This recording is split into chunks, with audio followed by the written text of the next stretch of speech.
Let's go! Ranked, baby. I love playing ranked in F1 2023. It's just called 23. Put that in there. Put that in Vizer. Hold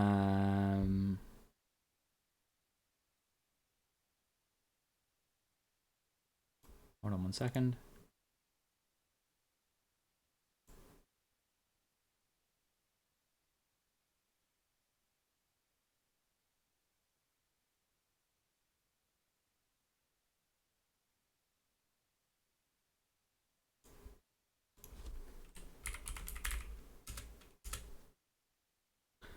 And then put that in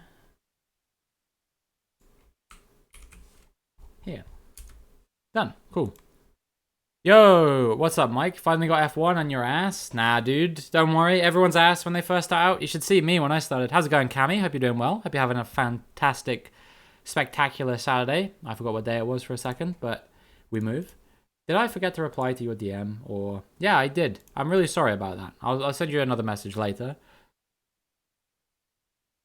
I've had a busy and very hectic day, but it's okay because we're gonna move past that now. Sex penis Saturday? Gosh, I hope so. Play 2 rank races and both at Singapore. Oh god, I'm not ready for this. I forgot Singapore's in the mix, isn't it? Oh well. It is what it is.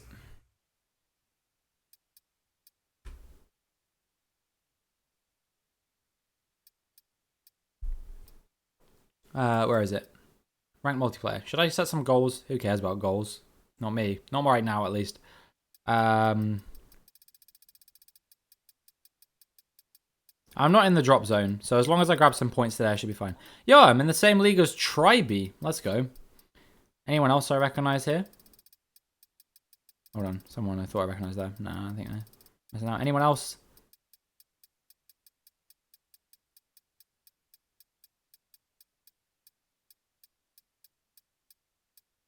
Nope, don't recognize any of these people. Just a weird coincidence that I happen to be in the same group as Tribe.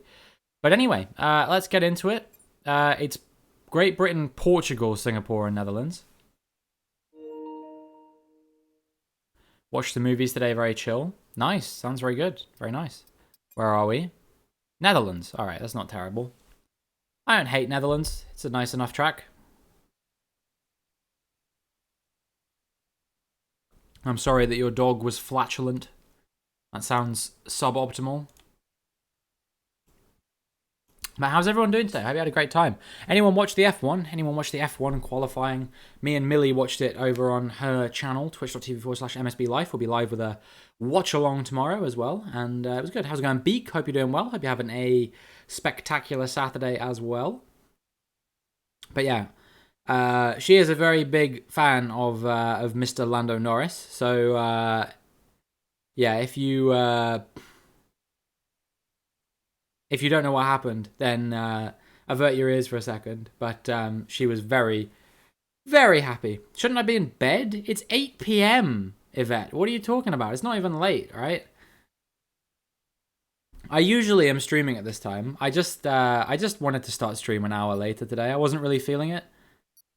What happened in the league? Turned up at the end and everyone was mad. Oh, basically a bunch of people crashed into each other. A bunch of people got penalties that probably they shouldn't have got.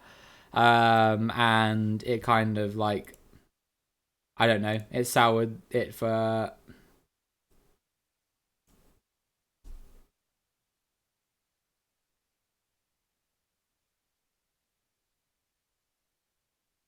Soured it for everyone. How's it going, Primal Storm as well? Hope you're doing well. Hope you're having a spectacular Saturday. But yeah, I ended up coming second, so I wasn't really privy to a lot of all of these issues that were happening, Diasu. I feel really bad because I could have got pole. If you watch my video that's coming out tomorrow, you'll see that going into Sector 3, I was 3/10 up, and Lewis Crazy outqualified me by a tenth and a half, and I bottled it going through the chicane, going into the final sector. I should have had it. I should have had it, and I would have had it if I hadn't have made a mistake. How are you doing, Lewis, as well? Hope you're doing well. Hope you're having a spectacular Saturday still. It's wet quali. Okay, cool. Awesome, great, wonderful. Right, what can we do here? Because I don't want to change anything I can't change back. Tires I can change, brake bias I can change, wings I can change. Let's do 50, 41. And then tires will go -2 on... Oh no, -1 on each maybe. There we go, let's try that.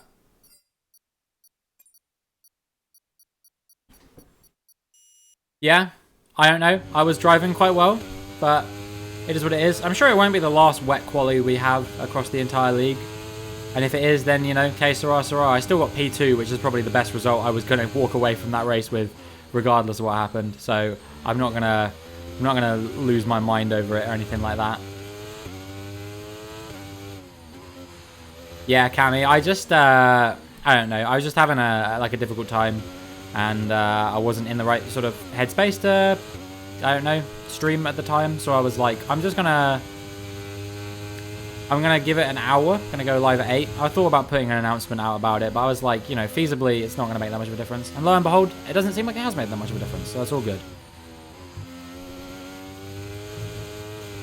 But yeah, I think Lewis was definitely the most hard done by in that race from what I could see. Like, he probably was on for a P2 finish, but got kind of shafted by his Xbox in the end. He doesn't want to talk about it. We'll move on. Yeah, I think I'm doing a little bit better now, Cammy. Thanks for asking.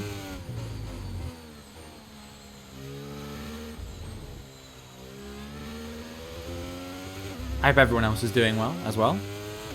Man, this has not been a great lap from me.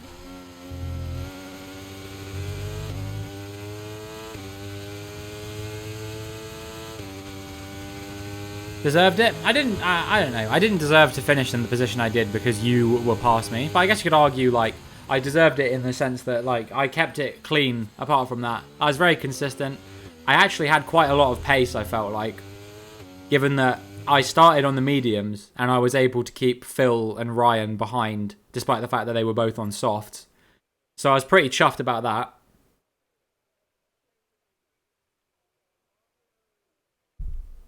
You'll see as well that despite the fact that Ringy obviously had more interesting things that happened in the race to him, after he made that mistake, I actually did overtake him on track as well. It wasn't like I just fucking hell, lots of things going on right now. It wasn't like I just capitalized on the fact that he made a mistake. He was still like a second ahead of me after he like made the mistake. Right, let's switch these over. And then alter the car setup. We'll go 45 on the front. Brakes down to 53. And raise the tyre pressures up by 1. There we go.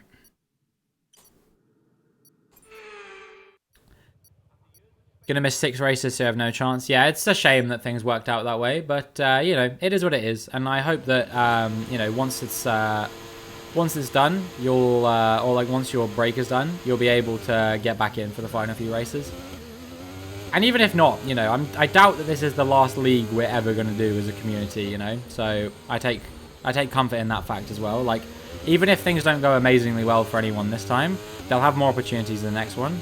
And I doubt that, you know, things are going to work out the exact same way. Like, who knows? Maybe Dougie won't even take part in the next one or something like that. How's it going, Double A as well? I hope you're doing well. Hope you're having a spectacular Saturday as well. I'm having a pretty good Saturday. We did an F1 League race earlier today. Then I watched the F1 qualifying, which was a certified Hood Classic. Getting money next week, so maybe we'll get F1 23. Let's fucking go big. That would be awesome, dude. Maybe you can join in one of our future leagues as well. Moustache is back. Yeah, dude, I haven't shaved in like 2 weeks. My bad. Who got pole? I'll give you one guess. But I bet you'll need more than one guess to tell me who got second and third. Yes, it was, of course, Max Emilian Verstappen. His name is actually his first name is just Max. His middle name is Emilian. So if you say it together, it's Maximilian Verstappen, which I think is dumb as hell. But you know, I'm not his parents. Gonna say Leclerc and Alonso? No, you're completely wrong. It was Norris and Piastri. And I'm not joking. And that's what I mean by you'll need more than one guess. Like, I would not forgive you if you would say that they didn't even get through into Q3. But no, they were P2 and P3. How? I don't know, dude. You ask them. Ask whoever the chief of engineering is at McLaren these days, because they seem to have installed a very strong upgrade. That's all I can say.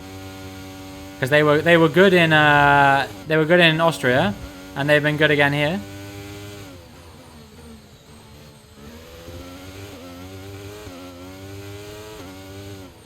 Didn't they get the upgrades this week?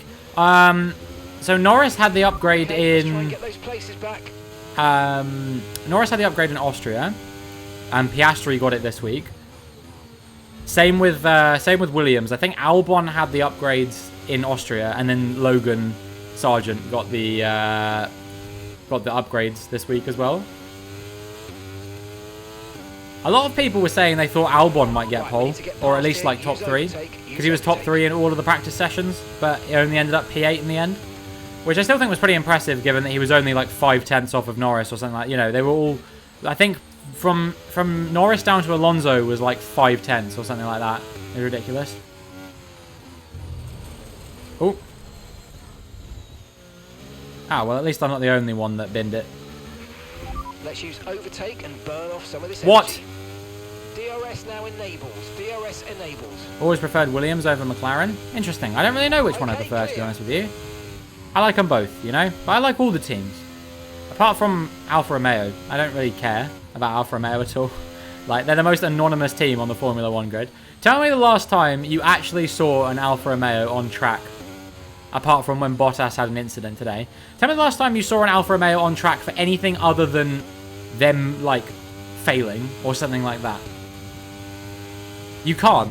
Because it just doesn't happen. It's probably Spain when Joe got that P9, right?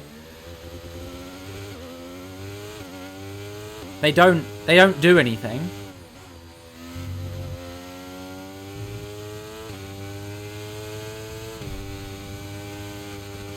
Kimi was decent in an Alpha. Giovinazzi was better. That's my hot take. You can believe me or not. But the team, especially towards the end of their partnership, the team consistently screwed over Giovinazzi by strategy to make Kimi look better, to justify removing Giovinazzi from the team. Giovinazzi comprehensively outperformed Kimi Raikkonen, in my opinion, and was very hard done by the team. The fact that he went off to be shit in Formula E, I don't understand how that happened. But Giovinazzi was better than Raikkonen, and that's my hot take. When they were teammates, maybe not in 2019, but in 2020 and 21, Giovinazzi was the better driver.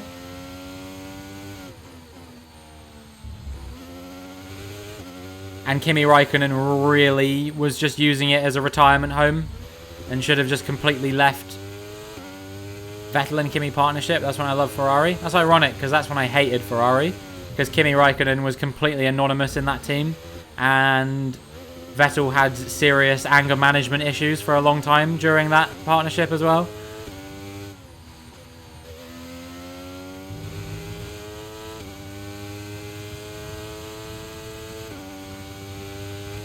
Your hot F1 take is Zhou Guanyu is better than Yuki Tsunoda. Maybe. I don't know. I definitely do like Zhou Guanyu. I've just taken out that braking board, so have fun people playing without the racing line. To be fair, I think that's one that doesn't matter that much. But anyway.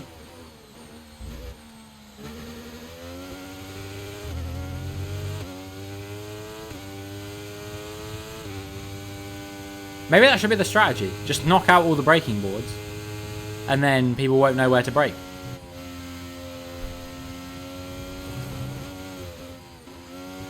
I'm going to do that at Silverstone next weekend.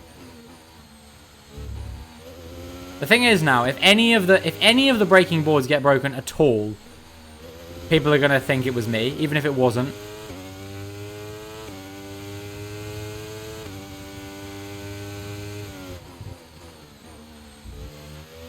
Now, I was never a massive fan of Kimi. Like, he was cool, and I thought he was quite funny, but also, like, his, like, I don't give a shit about anything attitude kind of annoyed me a little bit. I used to like Toro Rosso when they were actually called Toro Rosso. Well, good news. They might be going back, supposedly, because they're definitely not going to be called Alpha Tauri next year. Although I've heard that apparently they're going to be called another name. which I don't really understand, but whatever. Kvyat and Sainz? Interesting. I forgot that they were ever teammates, to be honest. It was only for about a season, or like a season and a half or something like that. Yeah, everyone was like, oh, good on Kimi for not giving shit to the press. And it's like, you know, I don't think... They don't really want to be there either, you know what I mean? But they've got a job to do.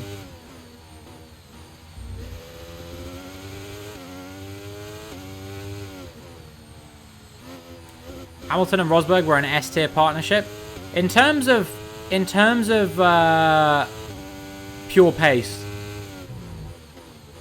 I think that might be one of the fastest teammate partnerships that's ever happened in Formula 1 history. Probably only rivaled by that time that Senna and Prost were teammates.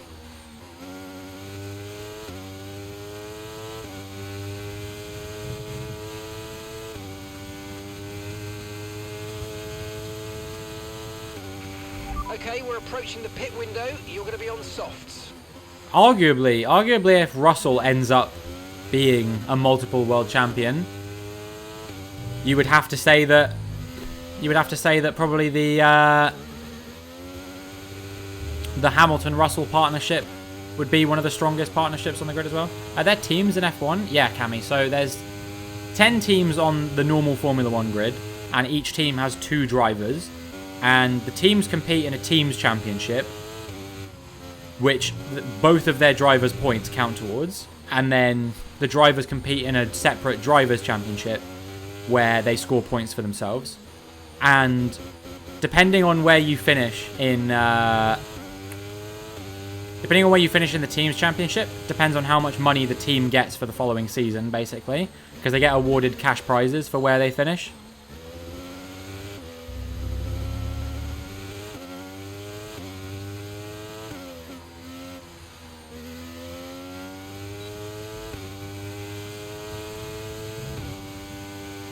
Yeah. Cammy doesn't watch me for the F1 content. Cammy watches me because she thinks I'm really attractive. Which, to be fair, is the same reason everyone else watches me, but just everyone else knows at least a little bit about F1, I think. To be fair, I don't think any of my mods really know that much about F1, because I know them all through other means. The mustache is pretty sexy, what can I say, dude? I'm like a police detective in the 1980s or whatever. I'm trying to channel my inner... You know that guy from Hot Fuzz with the moustache? That's me. This guy can't drive. Simon Skinner? No, well, I guess kind of him. I more meant... What's his name? Is it Andy? Driving is less sexy, but we just look at the face cam. Look, you were telling me earlier I was improving, so...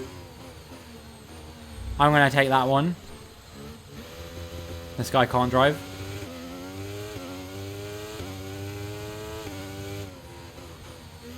God damn it. You've got a mustache. I know. Yeah, that guy.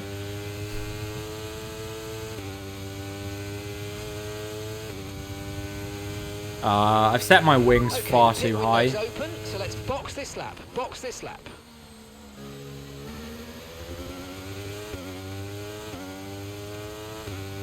Of course I'm grateful. I'm grateful for anyone being here in any capacity. I hope you guys know that. Like, the support that you guys have given me is absolutely crazy. I think going forward, and I hope you guys aren't disheartened by this, I think going forward, I'm going to maybe reduce the number of YouTube videos I put out every week to maybe just like 3 or 4. I still think that's a reasonable number to put out, you know? I think that's about how many like TMF Marduk and people like that do. It's not necessarily that it's like not something I want to do or anything like that, but it's just like streaming and putting a YouTube video out every single day is very time consuming when you can factor in that I've got like quite a lot of work I do outside of like when I'm actually doing those things as well, like a lot of admin stuff and, you know, like networking and things like that. So I think going forward, starting next week, I'll probably reduce the number of videos I put out to just like, you know, a few times a week, and you know, try not to push myself so hard, because I think the problem is I'm pushing myself very hard at the moment, and that kind of contributed to why I was late to streaming today. is because, you know, I was pushing myself to get this video done from the, what was it called? From the thing. Someday I should stream a full-length race. I do full-length races in my driver career, AA. I do them all the time. Just so happens I'm in F2 at the moment. Take care of myself? Yeah, I wanna do more of that, Cammy. I think it's pushing me to be very stressed out a lot of the time, and it's taking a lot out of me at the moment, especially considering I'm streaming every day, you know? Streaming every day, getting a YouTube video out every day is tough. It would be easy. It would be easy if I could pay someone to edit my videos for me or something like that, you know? But sadly, I don't have money. So I think, at least for the time being, I'm going to maybe cut down the number of streams I'm doing to at least just like a few a week.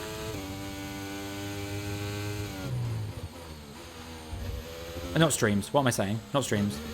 Videos. Streams are still going to be daily for the time being.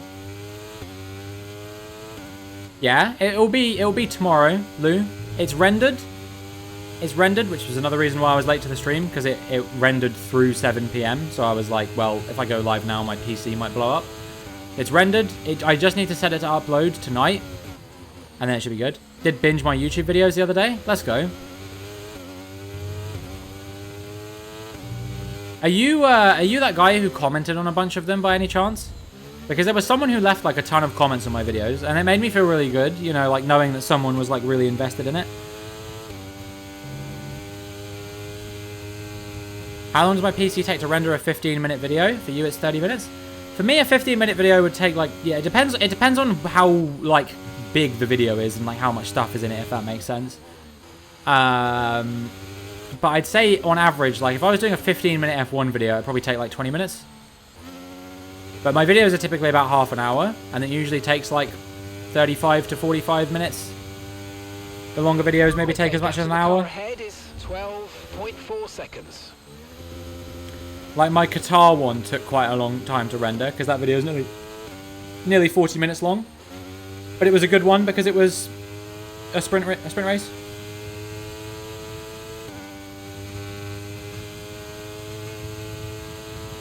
Nice to see your AI got you some points. Nice, lol. Considering it DNF'd. Need to learn Premiere Pro. I use DaVinci Resolve. It's free and good. What's not to like, you know? Comment in the Canada race where you go and he fucked it, caught me off guard. I was dying laughing. Yeah, that was pretty funny. It was funny that he did it. Free shit is the best shit. I need to find that graphic again of like free or one-time payment alternatives to Adobe products, because Adobe is literally just like a, you know, it's Adobe are a bunch of pirates in the sense that they effectively steal your money at this point. To get an Adobe Creative Cloud subscription these days, you need to fucking take out a second mortgage. It's a joke, dude. I am not going anywhere near Adobe products ever again. I use GNU Image Manipulation Program, which has a very unfortunate acronym, to make my YouTube thumbnails and any other kind of graphics that I do. Is it as advanced as Photoshop? No, but it gets the job done. I use DaVinci Resolve to edit my videos. Good, it's fine. And then I don't have the use for anything else, you know what I mean? After Effects is so good though, some of the TikTok edits people pump out with it is incredible, the quality is amazing. Yeah, I'm going to break the illusion for you ever so slightly, Lewis. 90% of those TikTok edits you see that are made using Adobe After Effects are made using presets. It's not really that impressive. It's kind of like, have you ever had one of those like music making programs where it's just like a bunch of loops of like pieces of music, you know what I mean? It's like you can load an entire drum beat in, and then you can load like a piano like melody in and stuff like that. But you didn't actually write the drum line or the melody for the piano or anything like that. That's kind of what I mean by that. A preset basically just means all the graphics are created. You just have to tell them what you want it to actually like say in the edit. You manually make your TikToks. What's a preset? So it's basically just something in Adobe After Effects, which you can just like, you can say, I want text to show up at this point or something like that. But all the actual like graphical, like all the shiny bits or whatever, and all the actual like graphical wizardry is done by Adobe as a preset. Very few people actually know how to use Adobe After Effects to make something like interesting.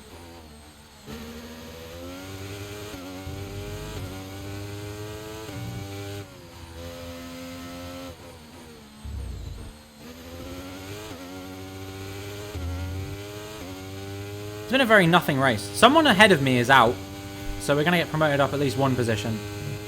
But yeah, sadly I've kind of been a bit anonymous. Just 5 laps of fuel remaining. Just not really had the pace. I think I'm slow in a straight line and not much faster through the corners.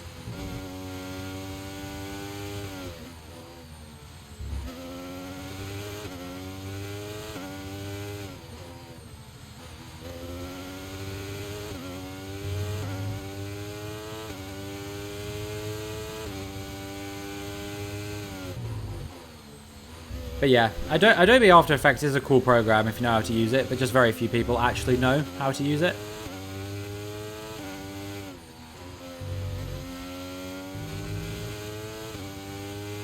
I don't know. I don't use TikTok that much, so maybe 90% was an unfair estimate, but a lot of the ones I see, I'm like, that's a preset.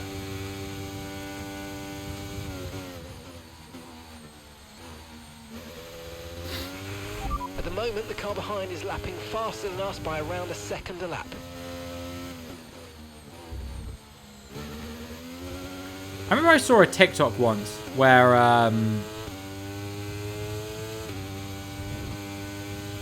it was some guy like walked into McDonald's and like asked a random cashier if he could make like a commercial for them, and they were kind of like, no, because I'm just a random cashier, I just work here. And then he walked into like a family restaurant or something and said like, oh yeah, I'll make you a free commercial or whatever. And they were like, I mean, sure, why not? And then he like showed the commercial afterwards and he was like, this is what McDonald's missed out on. And it was the worst thing I have ever seen. And it was just a bunch of Adobe After Effects presets stitched together. Right, we've got enough fuel for 3 Good more stream. laps. Dual stream on TikTok is a great way to get reach. TikTok lives is shocking, so bad to watch. I hate them. I don't really have any desire to stream on TikTok, to be honest with you guys. Like, I'm very content streaming, making my videos, you know, getting my TikTok and YouTube shorts and stuff sorted. I know I haven't uploaded one in a while, but I'm getting there. Just bear with me. You know, I've been very busy. Gonna go on Kick. I would rather kick myself down the stairs. How's it going, by the way, Costa? Hope you're doing well. Hope you're having a spectacular Saturday. Sorry about what happened in the league race earlier. It, you know, probably quite disappointing for you, I imagine, to, you know, finally be able to join a race and then that shit happens. But, you know, I'm sure you'll bounce back. Silverstone next week, so it's going to be good. But yeah, Kick is a platform which was founded off of, you know, gambling money. And, you know, the reason why they pay people so much money is because they have heaps of money, which is being...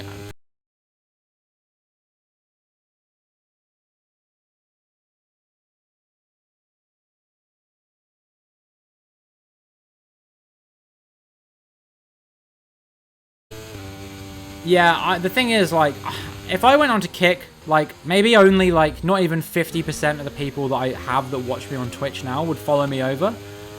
You know, I would basically just be starting again for no reason. I get the appeal of doing it when you're a streamer with 100 followers or something like that, because at that point, conceivably, you're probably only getting, like, an average of, you know, maybe 2, 3, 4 viewers per stream or something like that. You know, you don't have a big viewer base and a big audience. And I'm not saying I have a massive viewer base or a massive audience, but it would be like me. It would be me going over to another platform and like throwing away a ton of people who are currently in my audience to stream to less people. You know what I mean? Which it doesn't really feel worth it, especially considering I don't really agree with a lot of the way that Kick moderates its platform. I think it's got another thing coming its way due to all this shit with things like copyright laws and stuff like that. I don't know. It just seems rather ill-advised, perhaps, shall we say, to make that kind of move. So I think I'll probably just stick with Twitch. you know, and try and grow my Twitch platform in any way I can, because I stream a variety of games, but I clearly have a focus of what my content is, you know what I mean? Like, you guys all view me as an F1 streamer, and, you know, people who like watching me play GeoGuessr view me as a guy who sometimes plays GeoGuessr, you know what I mean? So that's kind of what I want from my content, is to be an F1 streamer who sometimes plays GeoGuessr, maybe occasionally dips into other games, like Gran Turismo and Dirt and stuff like that. I think tomorrow... Do I ever see myself being huge with thousands of viewers and hundreds of thousands of followers like TM at Marduk size? Probably not. At least maybe not while I play with assists, because I think part of the appeal of watching someone like Arava... Well, the thing is, I'm never going to be Arava because I'm not as naturally enthusiastic as Arava is. Can I hype things up? Yes. But I just don't think I could do it in the same way that Arava does it. You know what I mean? So... That guy must have run out of fuel or something? Not sure what happened with that. I got him on the line in the end, actually. TM at Marduk is really good at the game. That's why people like watching him. So, do I see myself being their size? No. Do I see myself being the size of, I don't know, like an Alex Gillen or someone like that? You know, someone who's probably not quite as big, but like in the tens of thousands of followers, you know, getting maybe 100 viewers or something like that, you know, 100 to 200 viewers per stream, something like that. Maybe. I could see that potentially happening within a few years, perhaps. If I keep at it, that's the important thing. And if I keep improving at the game as well. Because that's the big thing at the moment, is that I think probably some people come in here and they look at me and they go, oh, that guy races with a bunch of assists. It's not really that impressive watching him do what he does. So I think I need to get better at the game. And that's honestly kind of another reason why maybe I want to stop making so many YouTube videos, is because it's all well and good spamming videos on YouTube, but at the end of the day, like, if I'm not actually getting any better at the game this whole time, you know, like, it's only going to be fun for a period of time. You like it better than I'm not a god at the game? I don't think I'm ever going to be a god at the game, you know? I'm never going to be TM at Marduk, Alex Gillen, Jarno Opmeer, something like that. But next quadrant member? You wish, dude. It would be amazing, but probably not. What does assist mean? So assist just means like things in the game that help you to play the game easier without worrying too much. So stuff like traction control, ABS, which is assisted braking, basically means that you don't lock up as much. The racing line, which obviously you can see I have turned on, and gear shifting as well. Gear shifting is honestly something that I'm actually pretty good at already, you know. I can do it in Gran Turismo, so it's something that I should be able to do in this game. Traction control I'm learning. Racing line is just practice. ABS is the one I can't get my head around no matter how hard I try. I try racing without ABS and I just drive in straight lines. It's really hard driving without ABS. Because you have to learn to use the brake pedal you have to learn to use the trigger as a brake pedal. If you started 5 seconds ahead of Jarno Opmeer on your best track in a 5-lap race, would you beat him? No.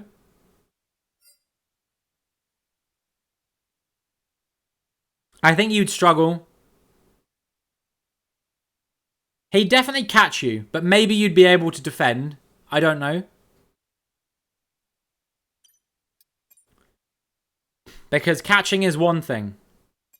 And so on and so forth, you know? How's it going, Ruin? Hope you're doing well. Hope you're having a spectacular Saturday. On your best track, you can comfortably keep up with 107 AI. Yeah, on Jarno Opmeer's worst track, he can keep up with 110 AI. So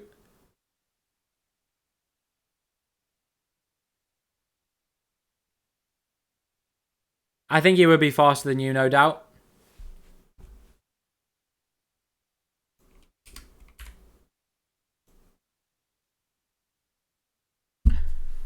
Like, I'm not trying to be harsh or anything like that, but also the other thing you got to consider, man, is you're 14. You've got a lot of time to improve ahead of you. If you're not a god or right now, there's no saying that you're not going to be a god in 2 years' time.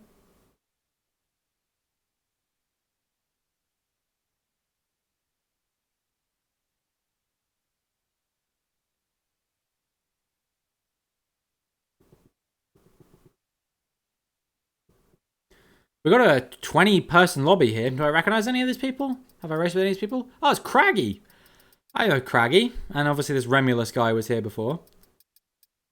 Yeah, Craggy was in my open lobbies once, I think. Don't even know if he still follows me or not. We'll see. Gonna try and make it to F1 Esports? I mean, why not, dude? You're still young. You still got time. You know, you don't have to be worrying about, making a living and stuff like that at the moment. So why not just, like, try and go absolutely fucking nuts? Live the dream. That's what I say. Don't completely abandon all of your other life plans, of course, because there's only a finite number of people that ever make it to F1 Esports,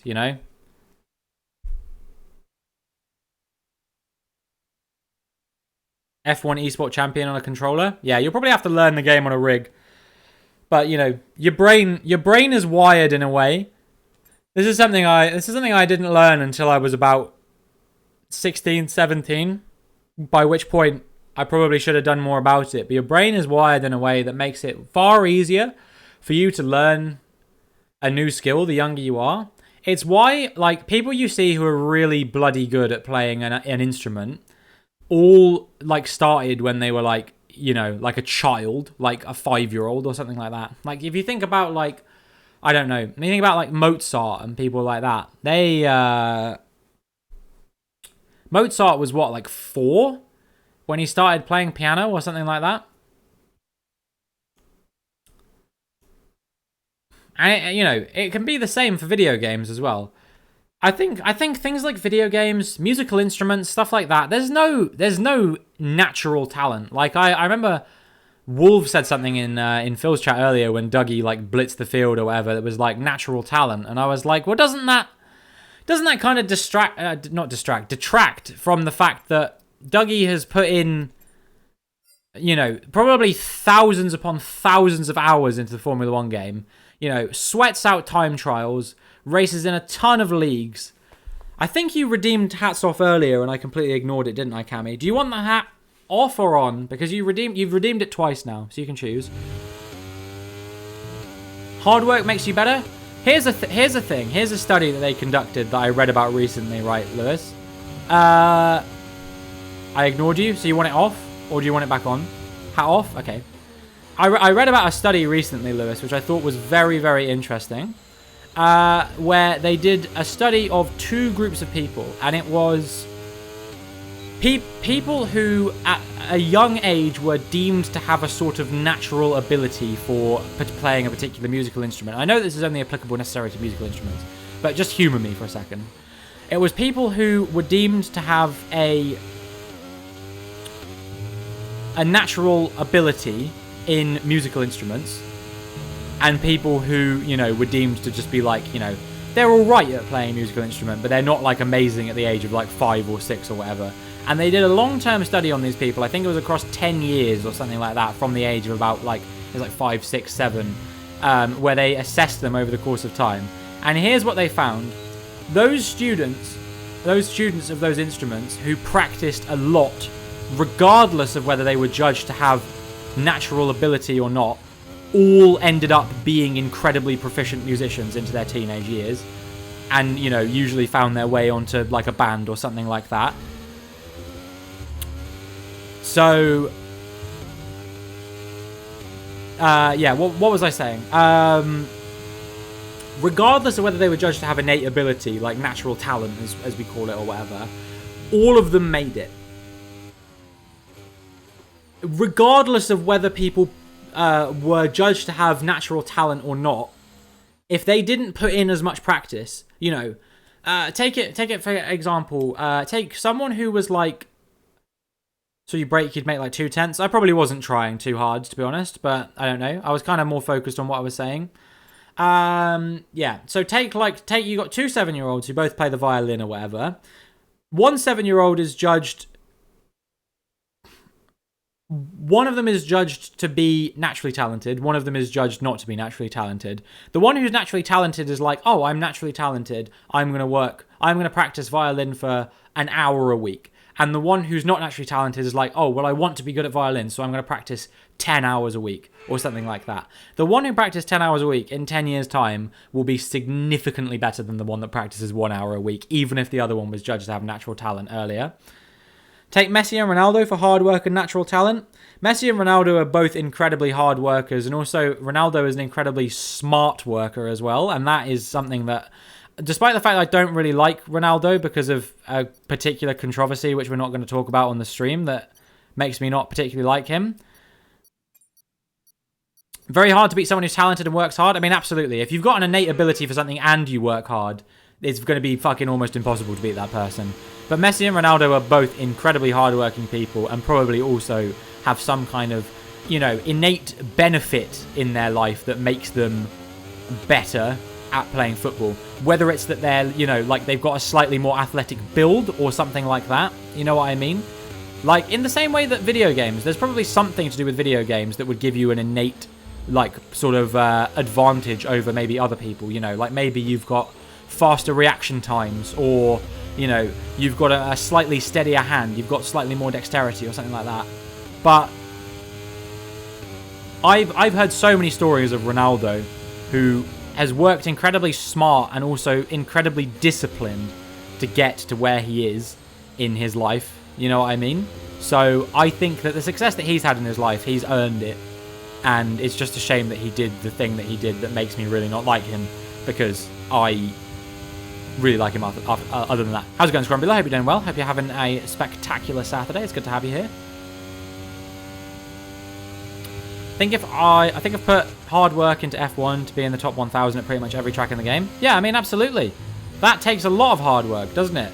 And it's only going to take more and more hard work to get yourself, even further up the order. You got to keep pushing yourself further and further. You got to not settle for being top 1,000, or even settle for, when you're top 1,000, you got to say, right, what can I do to improve to get myself into the top 500 and all of these things. And then when you're in the top 500, how can I get into the top 250? How can I get into the top 100? How can I get into the top 50, top 25, top 10, top 5, top 3? How can I be the best in the world? That's, if you want to be a winner, you have to have a winner's mentality. And that is what a winner's mentality is. And when you're younger, it's easier, because your brain is better wired to adapting to new skills. The older you get, the harder it gets. It's not impossible at all by any stretch of the imagination, but it becomes harder and harder the older you get.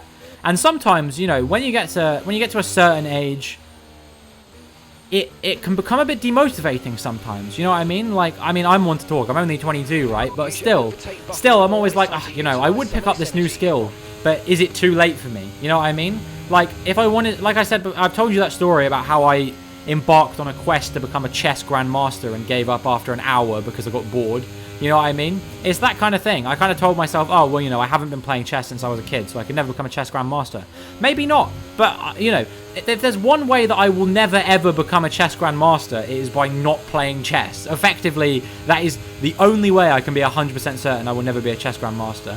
And it dawned on me with streaming as well. The only way I will never be a full-time streamer is if I don't stream, which is why I stream now, because I want to be a full-time streamer. That guy did not leave me enough space, but it's fine, because I recognise when that kind of stuff is happening or not. That time he took to off the track to let me get back past him, so that was fine. DRS is now available. What have you said? You beat Rainworld yesterday? Let's go. Good stuff.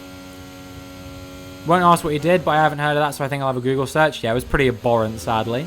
But yeah, congratulations on beating Rainworld, Scrumbular. What kind of game is Rainworld? I haven't really asked, by the way. Is it like I keep thinking of Risk of Rain, but I imagine it's not actually that similar. Do you think I'd like it? Maybe I could check it out at some point. I always say that P2 is the worst place to finish mentally. You're so close but still lost. I'm never happy till I win. I do have a winner's mentality. bad. Are you alright? Let me know you're okay. Should have gone the other way.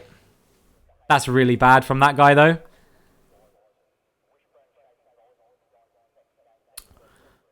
Yeah, I don't know if I have a winner's mentality. I'm always trying to bed in a better mentality in myself. I have a lot of self-doubt and stuff like that. Abhorrent? It's spelled like this. Hold on. I'm gonna give you guys an English lesson. It's like this. My girlfriend pronounces it abhorrent, so I'm not actually sure how it's pronounced. But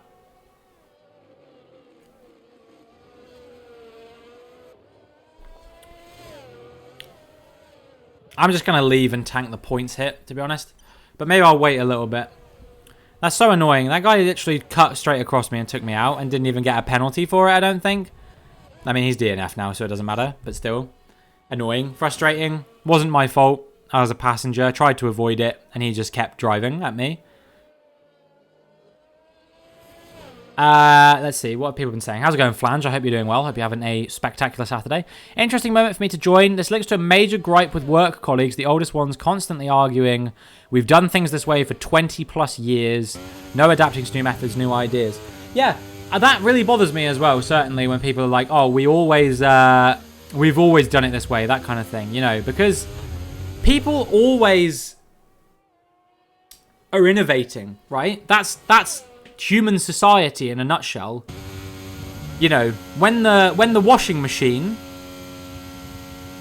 was invented, you know, were there a bunch of people that was like, oh, well, we've got by perfectly fine washing our clothes by hand for years, you know? Maybe there were, I don't know, but objectively,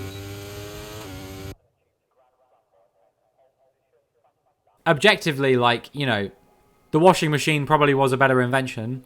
So yeah, I completely agree with you that being adaptable, being flexible, that was a quality that they actually looked for in people at my old job. They literally, you know, there was so much focus on, like, you know, would you be willing to use, like, new technologies if they existed and stuff like that? And how would you adapt to, like, a change in, like, regulations and stuff like that? And it's all that kind of stuff. It's about being flexible, which, you know, is maybe a bit hypocritical of me because I am often quite an inflexible person. But, again, it's another thing I'm trying to get better at being. So, hopefully, eventually, I can get there. Let's see. So frustrated behind Dougie earlier. Was P2 good points but wanted more? I always want more, so does that count? I mean, absolutely. If always striving to be better, it's like Lucas said here, right? If you want to be the best and put in the work, you almost certainly won't ever be the best.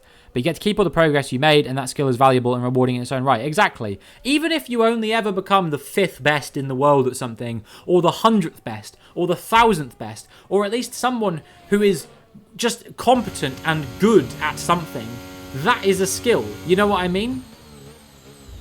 I could spend the rest of my life playing chess, and I probably will never become a chess grandmaster now. But if I'm fucking good at chess, that is going to be good. That is going to keep my mind active. It's going to keep my brain healthy. That is going to be a good thing. At the very base level, it's a fairly difficult side-scroller. You just kind of fuck around, surviving in a brutal landscape until you find some semblance of plot. Sounds interesting. Doesn't sound like a terrible game. Definitely kind of thing that I would be interested to try. Old equals gold kind of mentality is a terrible mentality. Absolutely. Terrible mentality. Things have to change. That's why people get mad at, like, you know, particularly the older generation for being sort of stuck in their ways about certain things, right? Because it's like, you know, things are constantly changing. And who are we to say whether something that was right 20 years ago is right now? You know, even as much as you look at the kind of language that people deemed was appropriate to use 20 years ago, that now we look back on and cringe at the idea of people using that kind of language, you know.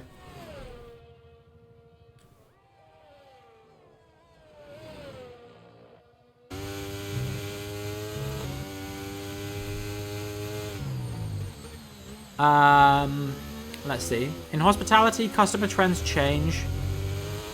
It's the business's responsibility to adapt to those moving trends. Yeah, exactly. It's like that phrase that they say, if you're not moving forward, you're moving backwards, right? And that's true in that kind of industry especially, you know? If you're providing a service and you're like, well, we've always done it this way and it's always worked for us, eventually another company will come along and they will provide a service in a different way that is more in line with what people want nowadays. And they will be like, yeah, okay, well, we'll go here instead of going to that old place. And then the place that keeps doing it the same way they've always been doing it will lose out. And it's the same It's not just that. It's not just hospitality you can apply that to. Formula One, you know, if someone discovers a new way to drive in Formula One, that, or even in actual real life Formula One, you know, can you imagine if in Formula One they were like, well, we've always designed our engines this way and we've been winning for years. You know, within a few years they would be the worst car on the grid if they adopted that mentality. If I think Mike asked if I was doing ranked. Yes, I am doing ranked, sadly. But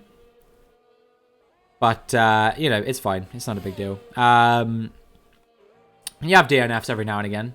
I'll get over it. I always hear people say life used to be so much easier. Who wants life to be easy or simple? There's so much to do in modern society. I never get why people like a simple life. That's probably because you don't work a 9 to 5, Lewis. But no, in all seriousness, I kind of get what you mean. You know, the complexities of one's life are what makes life interesting. But I think everyone dreams of kind of being bored. You know what I mean?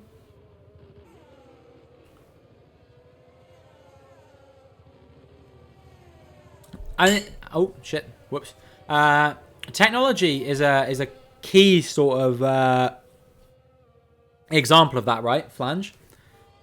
Anything in technology. If in technology, it really is. If you're not moving forwards, you're moving backwards, and it can be the same if you're in a competitive sport or something like that.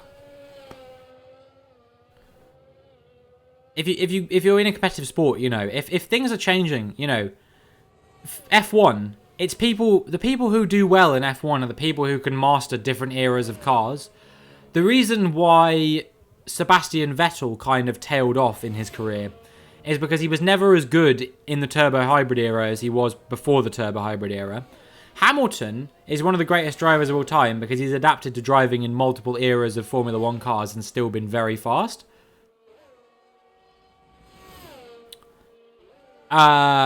And so on and so forth, you know, there's lots of examples. Schumacher, again, was rapid across multiple eras of Formula One. And then you look at other people around Schumacher who had some, you know, sort of flash-in-the-pan level of result at some point in their career and then couldn't really keep it up. Jacques Villeneuve. Jacques Villeneuve had a world championship, and by the end of his career, he was probably one of the worst drivers on the grid, you know? He did not go out gracefully. Base game explains very little and the AI is chaotic, so you get into some absurd, possibly unfair situations. Sounds great. I was only able to get into the game because a friend told me about an official quality of life mod included with the game. Well, that definitely sounds like a benefit, certainly, Scrumbular. I can't lie. Why aren't people ambitious? People give up on being successful so early in life. Like I said, I think it's because people kind of get themselves into this mindset, you know, it's like, for me at the moment, I took a big leap. I quit my job because this was what I wanted to do. But if it doesn't work out, I'll probably have to go back to work. And it will be very hard to motivate myself to work a job and stream at the same time. It won't be impossible to do, but it will put a lot of strain on me. You know, I see people who do it all the time. Obviously, they don't do consistent YouTube content as well. I think something would have to probably fall by the wayside. Or at least I'd have to do things slightly less consistently than I've been doing it at the moment. But, best decision I ever made?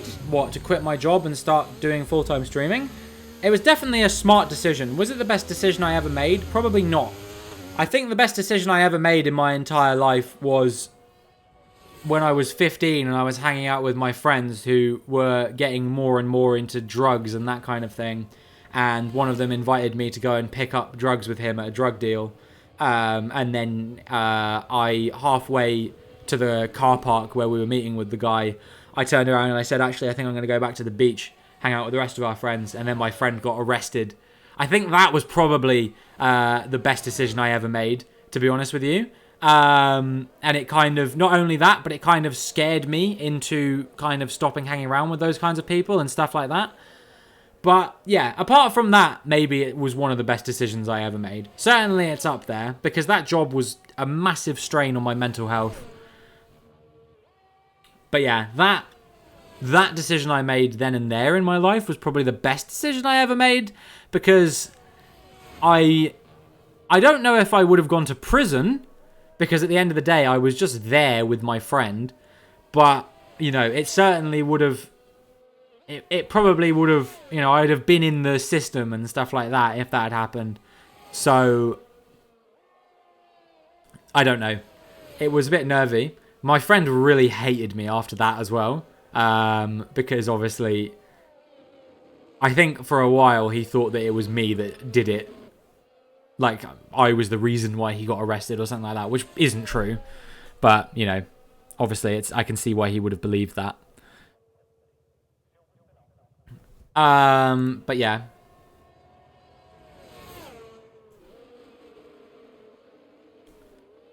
I really love streaming. I really love making YouTube videos. I really didn't love being an accountant.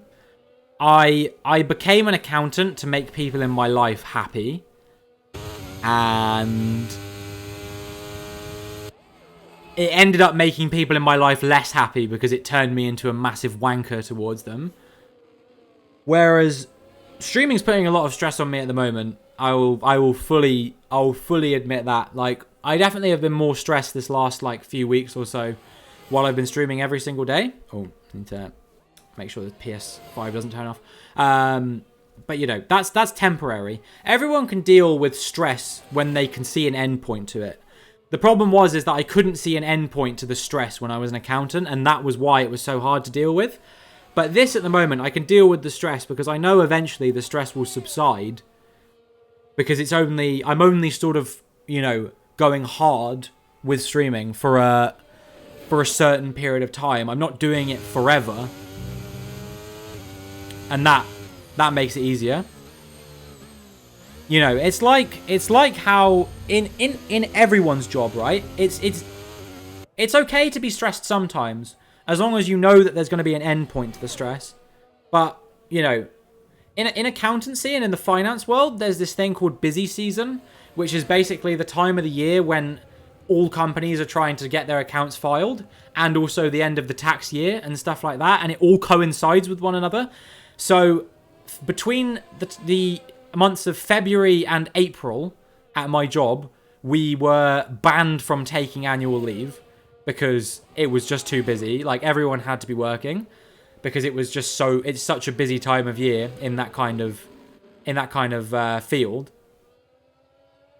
Is that even legal? Yes, it's perfectly legal. As long as people are allowed to take a certain amount of holiday over the course of the year, it's legal. I think everyone's entitled to, I think it's either 4 or 5 weeks of paid annual leave over the course of the year. We were just required to take it outside of those 3 months. But in the end, I was getting really stressed and worked up and that kind of thing. Outside of that season, you know what I mean? I'd been an accountant for about 6 weeks when I realized that I wasn't going to be able to hack it. It stressed me out, and there was no sort of end in sight to it, especially because I knew that this busy season that they were talking about was coming. You know, it was on its way. And I couldn't really do anything to I couldn't really do anything to avoid it. Late March to late October is your work's busy season. I guess that's because you're in the hospitality department, but I suppose it's probably a bit of a ghost town between November and February sort of time, right? Because it's only once like holidays and stuff happen.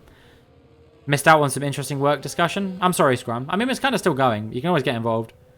But late never to late never is your busy season. Seems nice. I don't really know what my busy season is, to be honest, with streaming. I'm kind of a bit busy all the time, is how I would describe it. And there's certain times that I'm going to put pressure on myself to try and go a little bit harder, like daily streaming in July, for example, which is what we're doing at the moment. Doing these 24-hour streams. Things like that, you know? That's sort of when you're sort of busy as a streamer. But yeah, I don't know. At my old job, it was hard sometimes, but You know, some people could hack it. I think if people like it, and if people enjoy the job, then it's nice to do. But for me, I was just getting more and more stressed. The clients really bothered me because I was working in audit, and there's kind of a sort of, if anyone's worked for any company whatsoever and ever spoken to anyone who's in charge of anything financial at that company, they'll probably have said the immortal words, they hate auditors, because everyone hates auditors, even though auditors are just doing a job that the government requires someone to do. If it isn't me doing it, it's someone else doing it. You know what I mean? So I never really got why I was hated by all the clients I was working for, because at the end of the day, like I said, if it wasn't me, it would be someone else, because it's required by law for it to happen, and the auditors don't decide the law. Do you have to have no setup in ranked? No, it's only if you're low license level, Lou. Once you get to B or A, you can do fully customizable setup. In the winter, the daylight isn't long enough for people to do 2 rounds in one day, and the weather also deters people sometimes too. Yeah, no, I mean that does make perfect sense, Flange. You work at a golf club, right? So yeah, that kind of checks out. Couldn't see a way out of the grocery store job last year. Felt like the end of the line right there. This kind of goes back to what Lewis was talking about earlier, where he was like, I don't see why people aren't ambitious and stuff like that. This is why, because people get locked into jobs and they believe that, like, that's kind of it for them, you know, and there's nothing they can do and they can never have a change and stuff like that. Especially, you know, when they've got bills, especially if they've got a mortgage and stuff like that. Like, I don't know if I can really divulge this information, but I guess if I don't name names, you won't know who it is. I was speaking to someone who I was quite close with at my work when I was thinking about quitting, and he said to me, to be honest with you, I don't love this job. I've got a wife and I've got a mortgage, so I can't just up and quit. And he said to me, you don't have any of those things, you know? You're not married, you don't have children, and you're not at a time in your life when you're going to think about settling down and having kids. You don't have a mortgage, you know, I rent and I rent quite cheaply. So I actually gained points from that somehow, so I guess it wasn't a complete write-off. You know, he said to me, this is the time to quit and do something you're genuinely passionate and interested in doing. And so I sat down and I said to myself, what am I genuinely passionate about and interested in doing? And I bloody love streaming so much. I love doing it. You know, I've just sat here and talked to you guys for, like 15, 20 minutes while we were just watching people drive around a circuit about something. This is the part of stream I love, the chat and the banter and that kind of thing. That is what I really like. So yeah, the vibes, exactly. That's the thing I love. That's why I love it more than YouTube as well. It's because YouTube is all about the content, whereas, you know, chat is about the vibes, and that's why I prefer it here on Twitch. All right, that was a nice chat. I think I'm going to very briefly go grab another drink and stuff like that, because I am kind of needing one. But I will see you guys in a second. Don't go anywhere. Only person in silver and the only person in the 140s.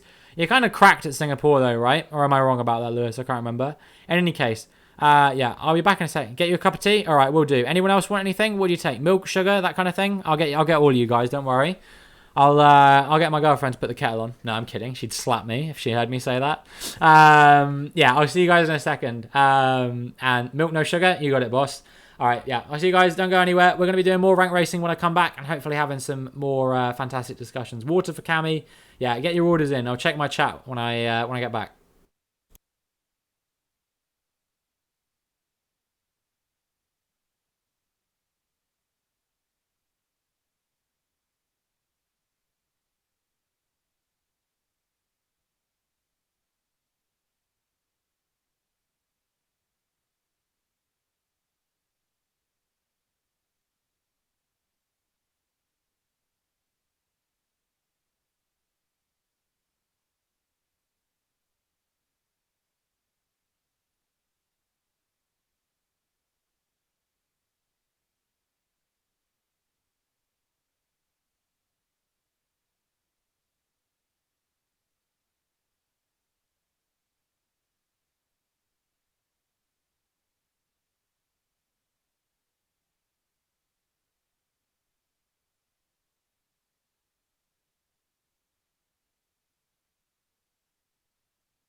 Hi guys, I'm back. I have bad news. They were all out of everything you all asked for. But I did manage to get my drink. Hat on, I guess. How are we all doing? I hope you're doing well, Jerky. Hope you're having a spectacular Saturday. And yeah, welcome in. Good to have you. They're all out of nothing. Yeah, I know. It sucks. What did they ask for? I said I was going to go get a drink, and my chat was asking me if I could get some drinks for them as well. Anyway, my girlfriend here, she posted a very interesting question for me, which I'm interested to get some of your opinions on. I think this is mostly applicable to the Brits in chat, but probably maybe other people will be able to weigh in on it as well. So we've got an Indian takeaway tonight. I actually haven't eaten it yet because I'm streaming at the moment, but I'm looking forward to having it when I'm done streaming. But they did not order chips with the takeaway, but me and my girlfriend at least know quite a few people who order chips with a takeaway, with an Indian takeaway specifically. This is fries, for those of you who aren't British. Is it weird to get fries with an Indian takeaway? Chips in a takeaway is wrong? Incorrect? Are you saying it is weird? Yeah. It fucking bangs? Alright, well you're outvoted 4-1 here right now. What else? Who else wants to weigh in on this conversation? Is it weird to have chips with an Indian takeaway? Because I think it's very strange. Fries are always good. People have chips with pizza, so why not with a takeaway? Because it's like curry, you know what I mean? You're getting like curries, you know. You're getting a gobi adraki and you know, maybe like a sag aloo, sag paneer, you know, some naan. Okay, that's why it's weird. It's because you get naan bread with it as well. Why do you need naan bread and fries? Do you want to have a fucking heart attack, dude? And rice. You've got rice, bread, and chips. That's too much, dude. Didn't order any sag curries. I didn't ask you to order any sag curries, so it's fine. As long as I get my my gobi adraki, I don't mind. Put the chips in the naan bread. We are not in Greece.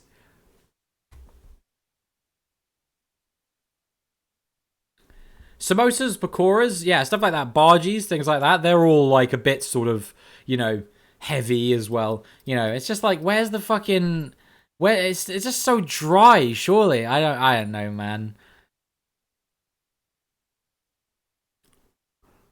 Do I own any pets? So I don't personally have any pets. However, we're currently staying with my girlfriend's family, and at her family home, she has 2 cats who sometimes make a guest appearance on the stream.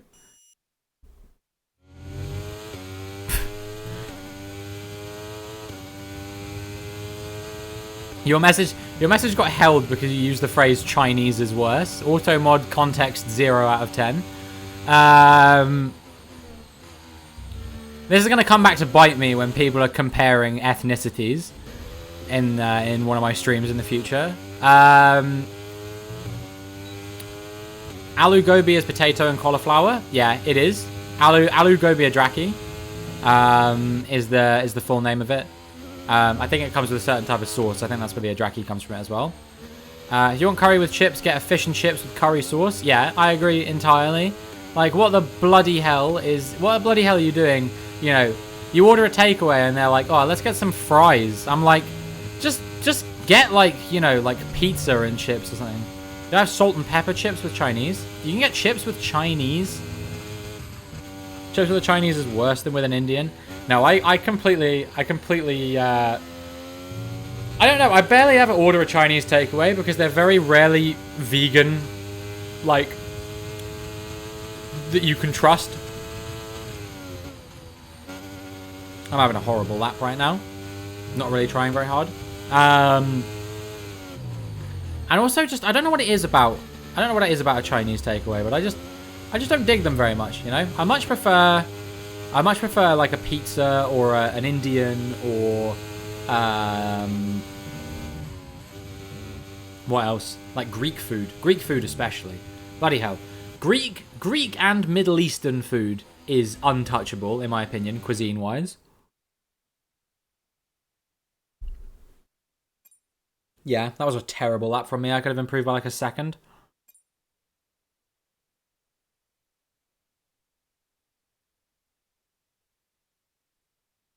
Middle Eastern food is bland. You're clearly eating the wrong fucking Middle Eastern food. Middle Eastern food is the most flavorful food I've ever eaten in my entire life.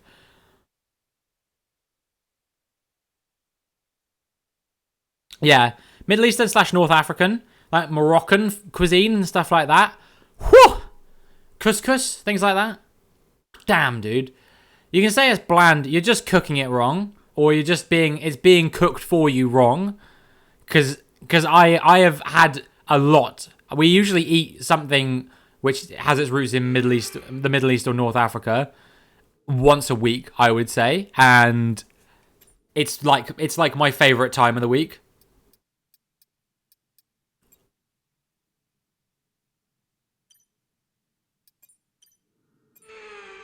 I should move to Saudi Arabia. Yeah, I can become a footballer. What takeaway would we say we order most? What takeaway would you get the most? Maybe a pizza, honestly. I feel like we get pizza all the time.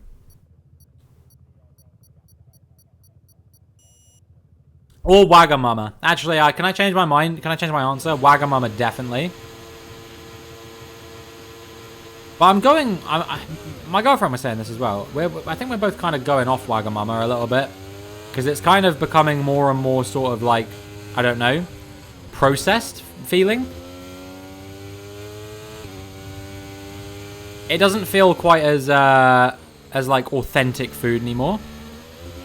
What the heck is Wagamama? It's like East Asian food, like Thai, Japanese, that kind of cuisine. They do like a lot of noodle dishes and things like that. Very nice.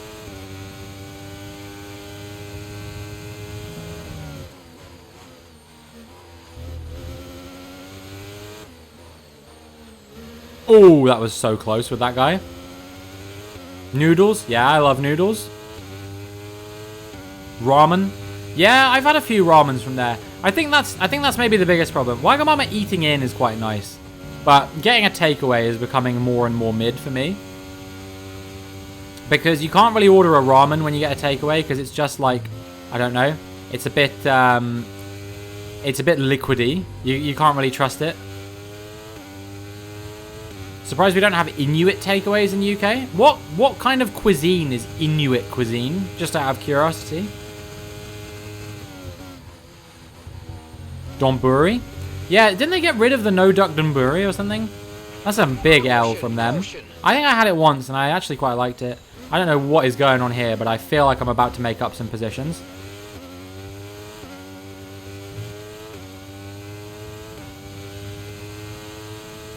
I'm sorry, I didn't mean to remind you.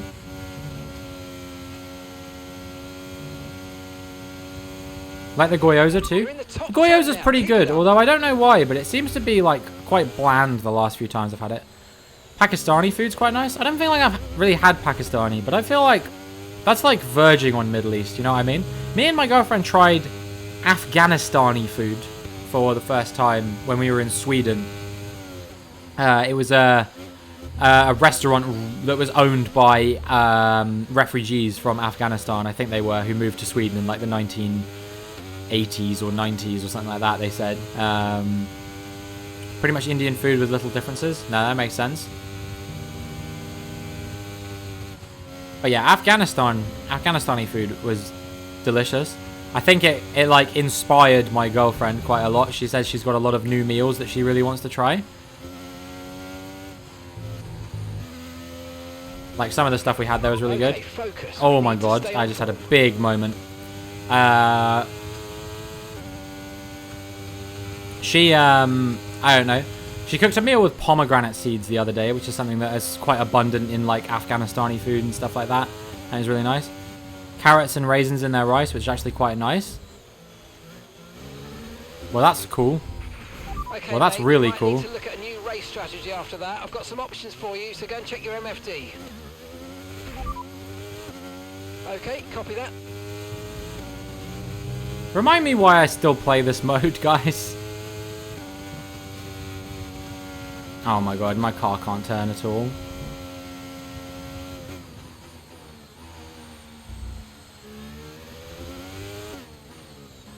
I make my girlfriend sound like a vegan experimental chef. My girlfriend is just a very good cook. There's nothing like experimental to what she does. Yes, she cooks vegan food, but it's because myself and her are both vegan, so it kind of, I don't know. It wouldn't make much sense for her to cook stuff that wasn't vegan, but she's just a very incredible cook. I'm very blessed to have someone who's prepared to cook that kind of stuff for me. Get bored making the same things all the time, so you want to try lots of different cuisines? That's good. Do I recommend not getting into a relationship with someone who's vegan if you're not vegan? For you, it's fine. For them, it probably isn't fine. That's how I would probably describe it. Like, I think lots of vegans want to date vegans, but I know vegans who are dating non-vegans, and I don't think the non-vegan, it really affects them too much, right? Because you can still eat all the food they're making, but if you make food with meat in it, they are obviously not going to eat that. So that's the downside, right?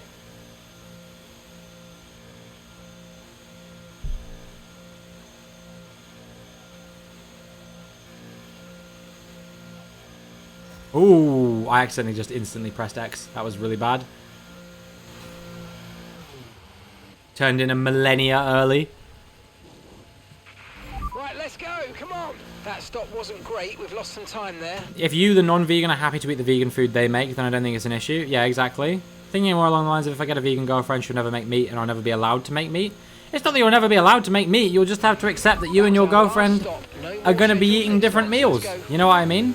If you want to cook a meal with meat and your girlfriend is vegan and she's happy for you to eat meat, then that's not the problem. The problem is that you won't be eating the same things. You know what I mean? And if you're both okay with that, you know, I've got one of my best friends. She's vegetarian. She's vegetarian and her boyfriend eats meat, and they just eat different meals. You know, they just cook different stuff for dinner, and I don't think either of them have a particularly big issue with that. You know, there's a new strategy available on the MFD. They didn't change the front wing.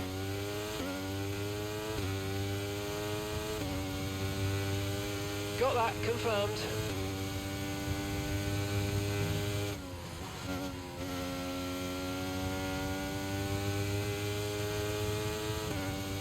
Do I enjoy pasta filled with vegetables? Yes, very much so. It's very nice.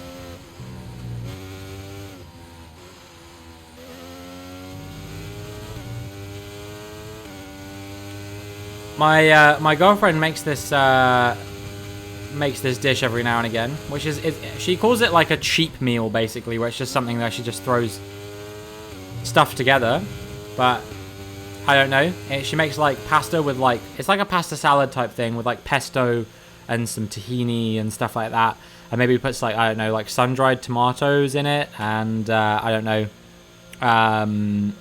like other vegetables, like maybe some cucumber, some onions, things like that. You know, and she's like, wow, this is the easiest meal I make. And I'm like, wow, this is fucking delicious.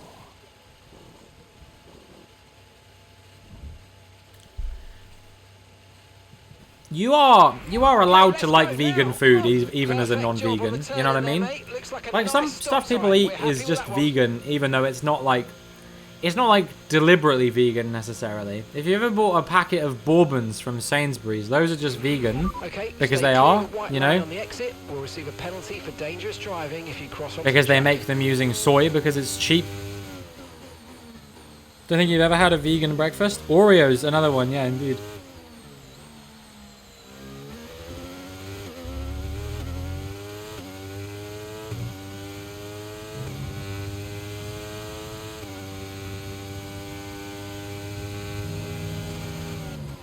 Me eating my vegan meal, a whole pack of Bourbons. Yeah, exactly. Your breakfast always include milk/eggs/butter. Yeah, I mean that's fine, dude. Like, you're welcome to do that. I hope that you understand, AA, that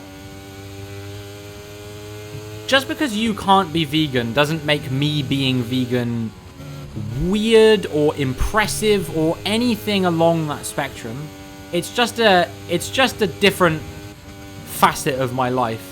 You know what I mean? But I eat very interesting, tasty, and flavorful meals. And I'm sure you probably do too. You know what I mean? And it doesn't make anyone better than anyone else. I don't know.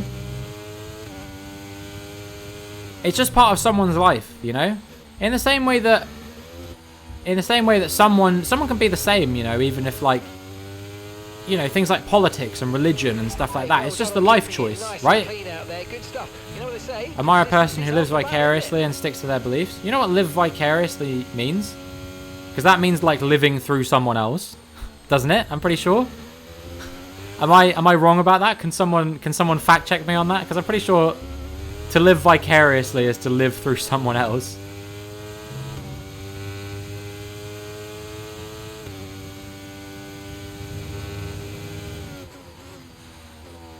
Anyway, it's not that important. I kind of get what you mean. Like you think I'm principled and stuff like that, but really, like, it doesn't really factor into my life that much anymore. You know what I mean? Like, and maybe it's because I'm very fortunate that I've got a girlfriend who, you know, happily takes care of a lot of sort of the cooking in our relationship and stuff like that. And maybe I would worry about it more if I actually, you know, cooked more and stuff like that. But I've never really felt like it affected me. You know, when I go to a restaurant, they probably have a vegan option. And if they don't, then I probably just don't go to the restaurant. How's it going, Hegby? I hope you're doing well. Hope you're having a spectacular Saturday. Trying to remember what day of the week it was.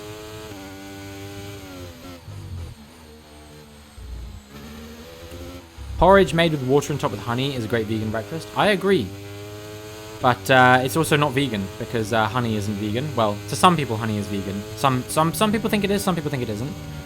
But yeah, but porridge with like maple syrup or something like that can be very nice. Or like agave nectar, something like that. You know, a vegan sort of honey replacement. Doing good, thanks. How am I doing today? Yeah, man, I'm still buzzing off of that P2 in that league race earlier. I really wasn't expecting it, you know, given that there's at least like 6 people in that league who are a lot faster than me. Buzzing like a bee, yeah, the bees that I'm keeping alive. Not having vegetarian/vegan options at a restaurant though links back to earlier conversation.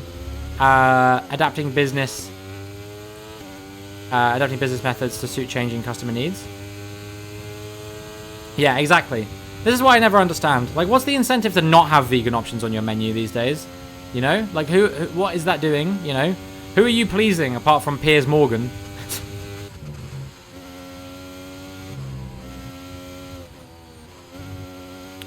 Porridge with strawberries is okay, Han. Very good. Most honey isn't really honey in the UK. Yeah, I don't know, but you're gonna... I don't know. You're not gonna run that risk. You know what I mean? And also a lot of things that dress themselves up as being something that, like, they aren't, I don't really tend to eat too much. You know what I mean? And I know that I want to emphasize the phrase too much before someone comes in here and is like, well, I'm sure you eat vegan sausages and vegan burgers and things like that, because I never said I never eat them. I just don't really eat them too much.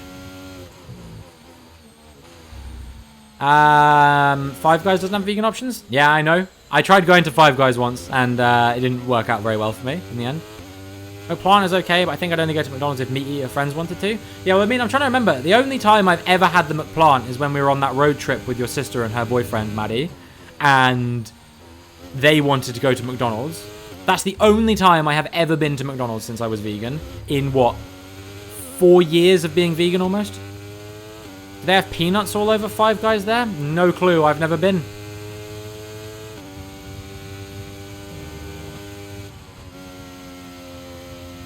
Yeah? Well, there we go. There's your answer. Peanut oil. I'm sure that's fun for people without peanut allergies. Isn't the McPlant not vegan? It should be vegan. If it's not, then it's not. And I fucked up when I ate it. But I'm pretty sure it's vegan.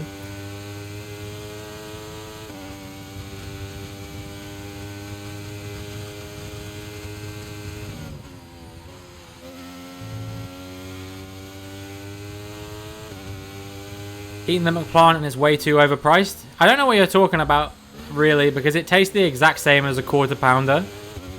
As someone who's had quarter pounders from McDonald's before as well. Cooked under the same oils as the actual Big Mac. I don't give too much of a shit about things cooked with the same oil and things like that, Dougie, because that oil is getting used anyway. You know what I mean? Like, there's no net, like, animal loss as a result of me eating the McPlant. Meat and corned meat should not be the same value, should they? I'm very curious to see where this one's going. Okay, so the gap to the car ahead. I'm not going to comment, and you can let me go as long as it's oil and not lard. Yeah, exactly. You know, if people, it's like if people say, oh, do you want it cooked like with different oil, or do you want like when I'm in Subway and they're like, oh, do you want me to put on a new pair of gloves and stuff like that? I'm like, I really don't mind that much. You know what I mean? Like, you know, at the end of the day, like, you know, someone still ate those things that required that oil or those gloves to be used. So it doesn't make a difference. McDonald's fries in America used to be made with beef fat for a long time. Yeah, so that wouldn't be vegan because those are specifically made using an animal product. But in a situation where that oil was used to fry a meat product and then it's also used to fry a vegan product or something like that, that I don't really care. You know what I mean? Because it's not going to taste like meat, and it's not going to make any difference. Just won my rank race by 37 seconds. Nice. I understand now. It felt like you were gone for about a year, Lewis. And it checks out because you were doing Singapore, right? Why is Singapore such a long race? Why can't it be like a Monaco situation where they remove the 305 kilometer limit and just make it a length that makes sense? Heavy, wet Singapore? Yeah. That is literally a race that takes like a decade to do. It's boring. I do it and then I find, you know, I'm like, I've done a full race distance. And then I've got like 10 laps left. It sucks. It should just be like the Grand Prix around Singapore is what, 61 laps? The full length Grand Prix? It could be 51 and no one would notice. Borderline 2 hours if you do short quali and 50%. Yeah, exactly. I mean, I do full quali and I do 50% distance races in my team career mode, and it still takes about 2 hours to record. Contrast that with the race that comes before it, Monza. That takes about an hour and a half because Monza is such a fast track. It's genuinely a half an hour distance in a 50% race, or a half an hour difference in a 50% distance race. It's crazy.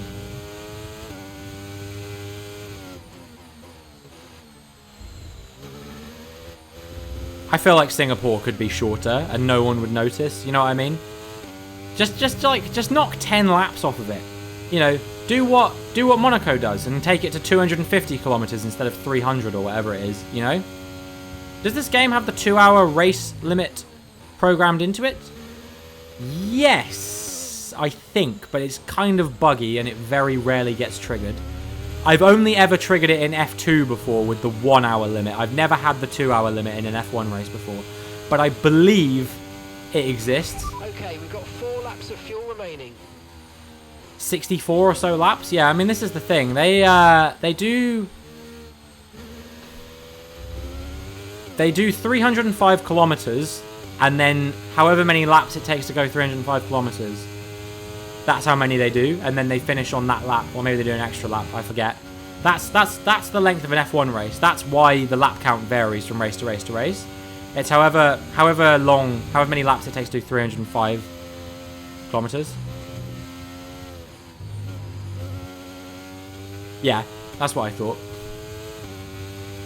I heard you say somewhere along there that being vegan isn't impressive. I think it's very impressive. I would need ridiculous amount of determination to give up meat and animal products. I fucked that shit up. It's just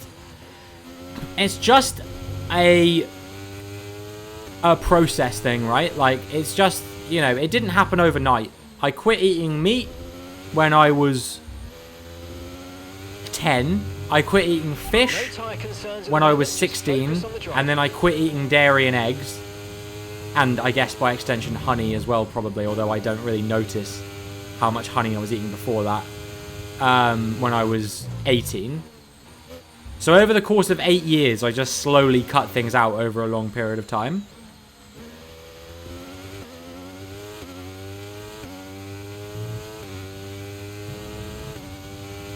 But, you know, it doesn't fundamentally change anything for me.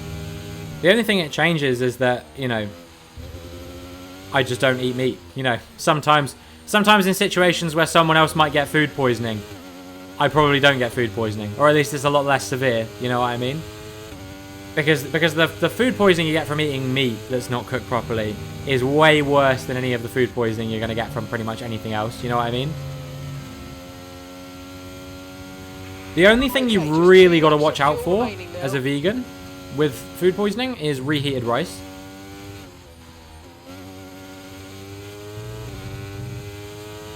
You got to make sure all of it gets reheated. Otherwise it's going to be a risk, you know, and it can make you very unwell sometimes. Rogue caterpillars in salads. Yeah. Enjoy your dinner tonight. Oh yeah, I am doing reheated rice, aren't I? I'm sure it'll be fine. It'll only be like a few hours old. It's not going to be like a day old or anything like that. Should be fine. Okay, mate, this is the final lap of the race. Final lap. When do you reheat rice? Yeah, if you're having leftovers, that kind of thing. Like for example, we're having a takeaway tonight. But like my girlfriend and her family have already eaten. They've already had it. But because I'm streaming, obviously I can't have it right now. It would have been kind of a dick move for me to expect them to wait until I was done streaming at 11 p.m. So I'm finding a snake in their little broccoli. Yeah, you know, we had some lectures in my 3rd year. It was about like bacterial growth on like sort of the leaf surface of like lettuce and things like that. And lettuce is by far not the only thing that happens with. But in it, they were kind of making the point that's like, how can we expect to wash bacteria off lettuce when this kind of shit happens? And they showed us 2 pictures of salad bags from like supermarkets that had frogs in them. And I was like, Jesus. Chill it as soon as possible, then reheat the hell out of it. Bad to leave it at room temperature. Yeah? Mads, I don't suppose you could go and put the rice in the fridge for me? Based on Flange's advice. Froggies? Would you eat a frog, Cammy? I'll pop it in the fridge. Thank you. I really appreciate that.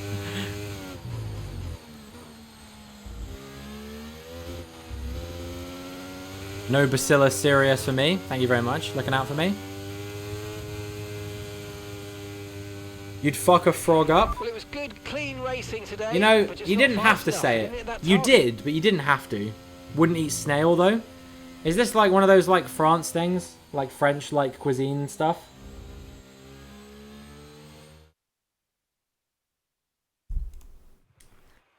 If I said to Antoine, oh yeah, you eat snails and frogs' legs, he'd probably be like, what the fuck, no I don't.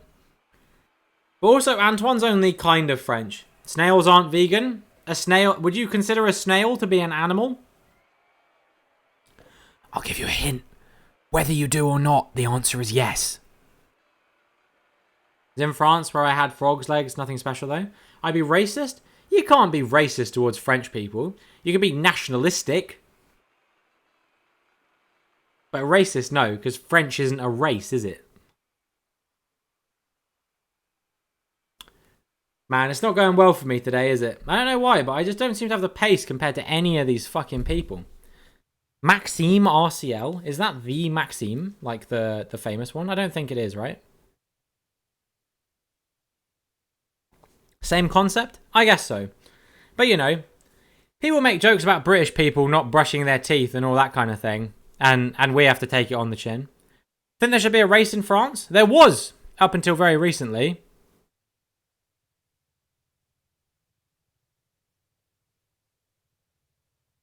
They got rid of it last year. And apparently it was going to be on a rotating schedule. Where they had like France one year, then not France. France wouldn't be on the calendar the next year, and then France on the calendar the year after. But it's absent from this year's calendar, and it's going to be absent from next year's calendar as well. So I'm not really sure what's up with that. But, you know, who am I to judge, right?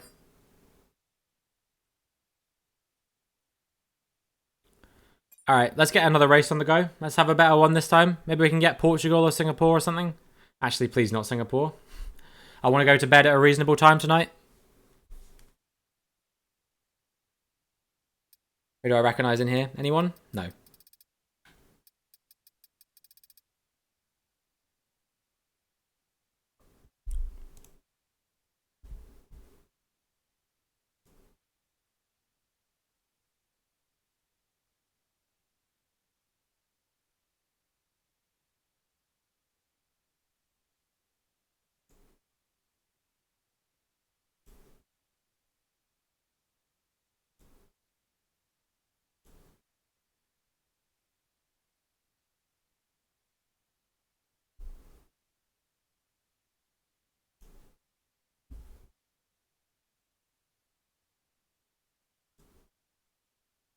What do I put in my tea instead of milk? Soy milk.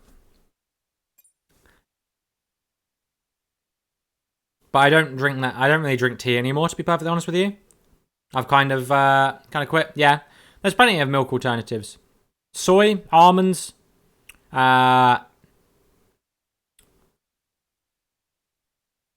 oats, hazelnuts. Some people even have it with like coconut milk, rice milk, loads of stuff. Cashew milk, yeah, exactly. Fucking tons of it. Hemp seed. Now that I've not heard of, but well, I've not had.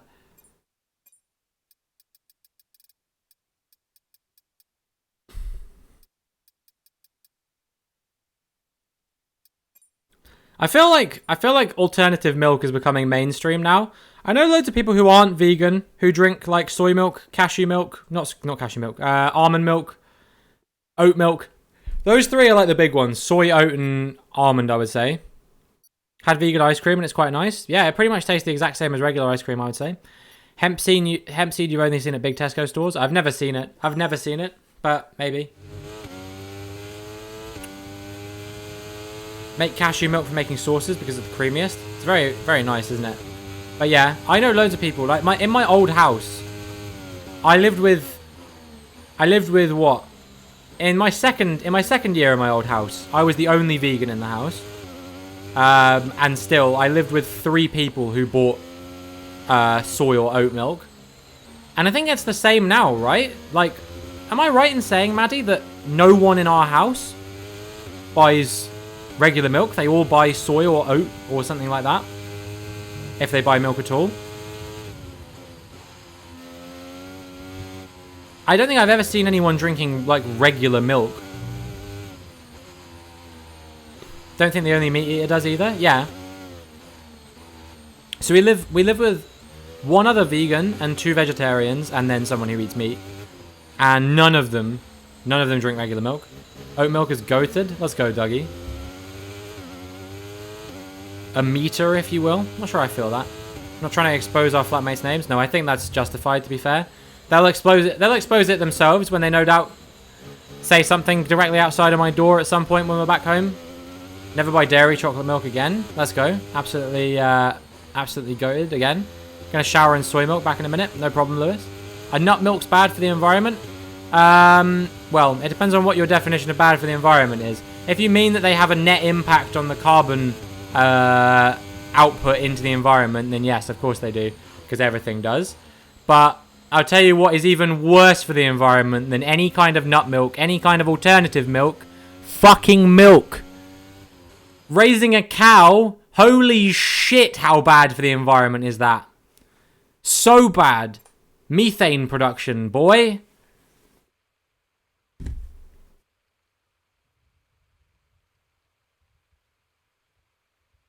Whatever. Too far, Flange. Too far. You've taken it too far. Only I'm allowed to make your mum jokes on this stream.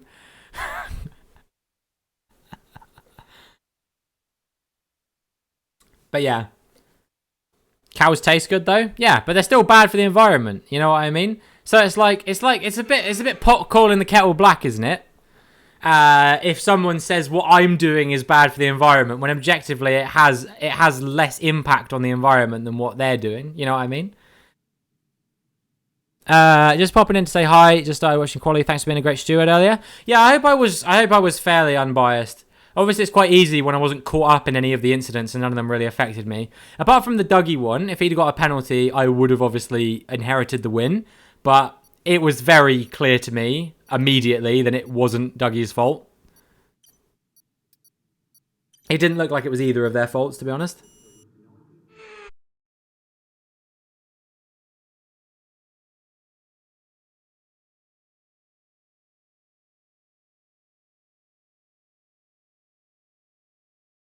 Passed away was very much on a like anti-palm oil kick.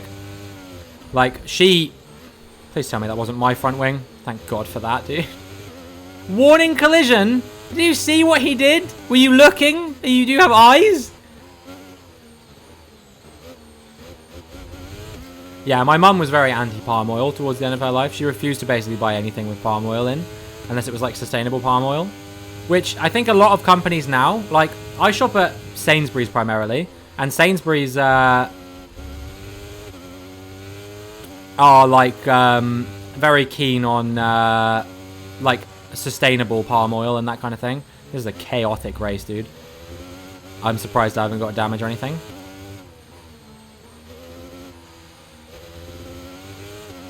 Could be vegan for a week, but then I'd miss my cheeseburgers. Look, dude, just try it for a week and see how you feel. I think you'll find it's a lot easier than you think it is. If you actually have nice meals rather than like bullshit. If you eat a bunch of vegan burgers and shit like that, then yes, of course you'll miss eating meat. But if you eat like, I don't know, like the kind of meals that me and my girlfriend eat, you know, like curries that are just like naturally vegan with lots of like vegetables in them, you know, lots of salads and stuff like that.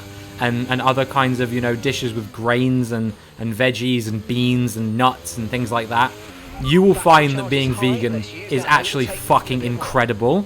Don't vegan substitutes cost more than the regular stuff? Do you want to know how much me and my girlfriend spend on shopping between the two of us a week? £50. £50 a week. That's how much we spend. Do you think that that is unreasonable? £50 for an entire week's grocery shop for two people? I think there's a very strong chance you could save money doing it.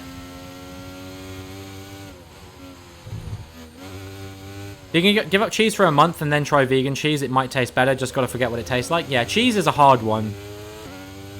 Nice hearty veg casserole in the winter. Yeah, exactly. Can you post some of your food in the Discord? Because apparently your girlfriend is Gordina Ramsay. Would you be okay with that, Maddie? Like, if you cook something tomorrow night or something like that, would you be okay if I took a picture and showed it off to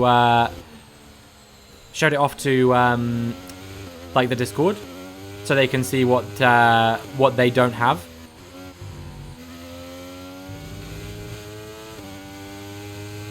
I like tomato soup. That's vegan, right? As long as it's not cream of tomato soup, then yeah. If it's just plain tomato soup. What do I want for dinner? Whatever you are prepared to make. Whatever you want to make it. You can make fucking creamy gnocchi pasta for all I care. And I'll eat it. Scared I'm going to really enjoy a vegan week and become one? What kind of fucking logic is that, dude? If you like it, then surely it was good that you tried it, you know? What? That doesn't make any sense at all. Oh, I'm really scared I'm going to do this thing that I'm afraid of and it's actually going to be good. It's like if someone like dated a man and was like, oh no, I'm really scared I'm going to like it. Then you've helped yourself. Ah, man. See, what my girlfriend has heard now is that she has to make creamy gnocchi pasta, which I'm like, I don't know. I don't mind it, but it's not my first choice for sure.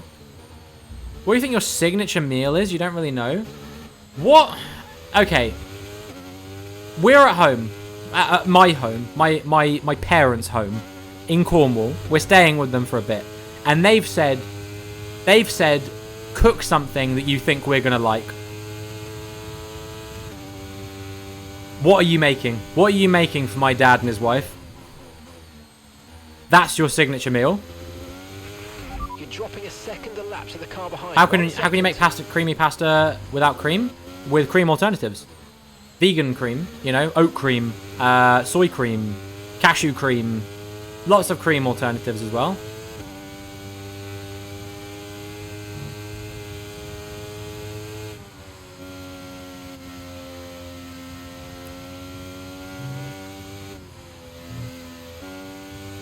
There are a lot of vegan alternatives to cream, to cheese, to milk, to basically any kind of dairy product. The only animal product I would say is not particularly easy to have replaced is eggs, because I've had chickpea flour. Yuck. I'd made the butter tofu before, but I'd probably make paella because they like Spanish food. I wouldn't say it's your specialty though. Okay. Some random person, my sister has a very neutral taste in food. There's not really something she likes more than anything else. Maybe she quite likes Mexican food a little bit, but I don't think I would say that she likes it more than anything else. For fuck's sake, these fucking people! It's the same guy that fucking took me out earlier as well. I'm afraid, mate. Return the position. Give it back. Fucking God.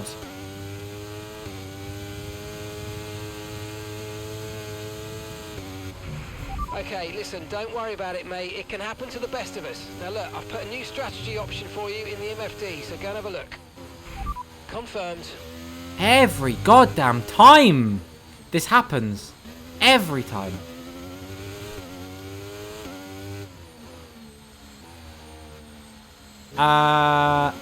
Let's see. Do I use vegan toiletries as well? Yeah. We use vegan toothpaste. My girlfriend converted me. Where do I go to buy vegan mayo? Same aisle you buy regular mayo from at your local supermarket.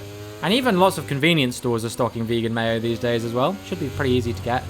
Butternut squash tacos. I do have to say now I've said it. I kind of want it. Make it tomorrow. Do it. Why not?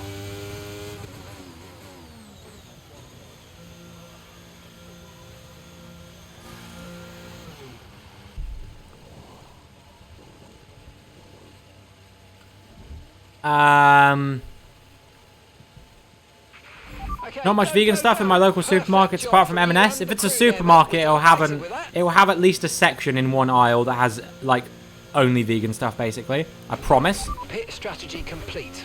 See these tyres through to the end now. Hellmann's one tastes identical. Yeah. Vegan mayo is the same as regular mayo. Tastes exactly the same. Why did I crash into him? I didn't crash into him. He drove into me. I literally tried to avoid him. You can see I was trying to avoid him. Aldi doesn't have much vegan stuff. Aldi has vegan stuff. I shop at Aldi sometimes. Won't have Hellmann's vegan mayo, of course. It might not have vegan mayo, generally speaking.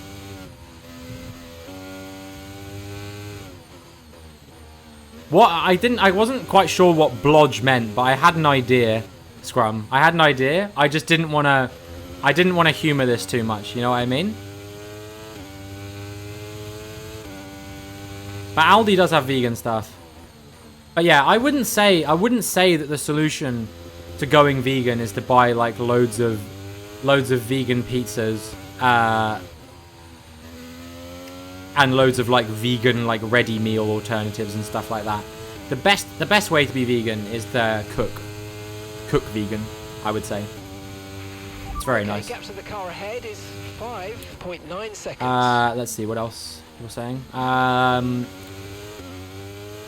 Quick question: who is better looking, Hamilton's dog or Helmut Marko? Can I choose Janet Street Porter? Okay, clear. Is that a valid option? that joke was just for flange, basically. Don't like soy milk. So what other options do I have? Oat milk, almond milk. You know, cashew milk, hazelnut milk. Most shops, including I know for a fact Aldi, sell almond milk. And I think probably oat milk as well.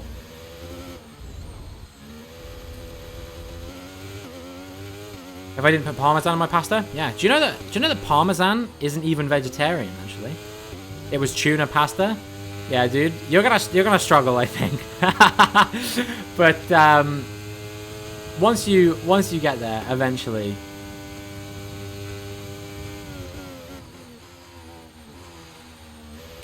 Yeah, parmesan contains a thing called rennet, which is basically like a sheep's stomach, or it's like filtered through like a sheep's stomach or something like that. So yeah, that's why some cheeses aren't even vegetarian, because you have to kill a sheep to filter cheese through its stomach or whatever.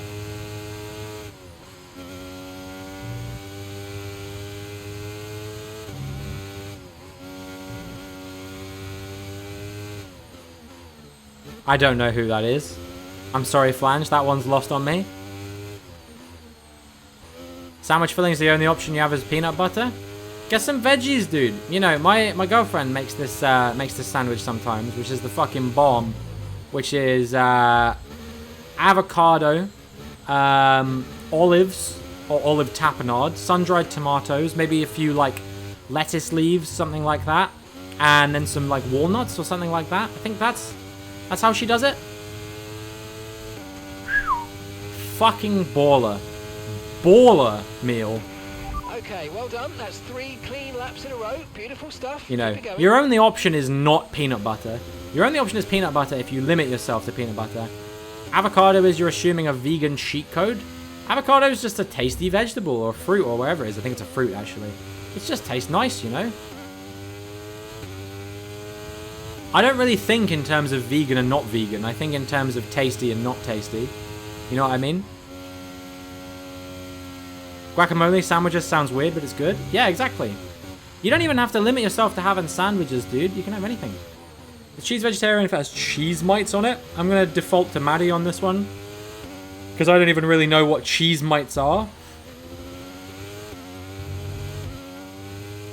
A pakora sandwich with ketchup. I mean, if that's what you want, dude. If that's what you think is going to be tasty. The car in front is 2.8 Brown bread, seconds. lots of freshly ground black pepper. Yeah, sounds really good. Doesn't know about cheese mites. I'm sorry, dude. Is it like dick cheese? Is that what we're doing here? Avocado is so good on toast with some tomato, salt, and pepper. Yeah, see? You guys got bangers. Raw onion is nice. I have raw onion in like salads and stuff like that sometimes. It can be pretty good sometimes. Always makes my breath feel horrible afterwards though. Like even worse than garlic makes my breath feel horrible. Raw onion is like...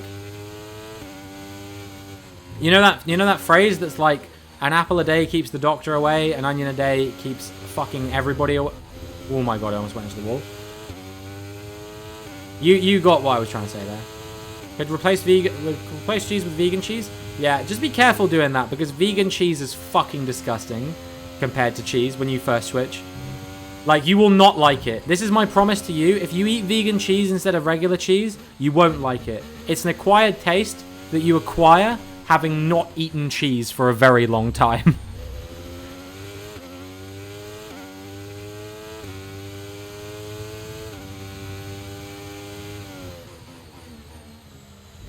My escape plan involves a fuck ton of apples, yeah? I'm gonna wait for my girlfriend to graduate. I'm gonna buy up a load of apples. And every day I'm just gonna wake up and I'm gonna be like, hey. Are you gonna get withdrawal symptoms? I don't know. Are you addicted to cheese? Because if you are, then yes. Because that's how withdrawal symptoms work. Consistency's half the battle, isn't it? You know, when I quit drinking caffeine, I got withdrawal symptoms from that.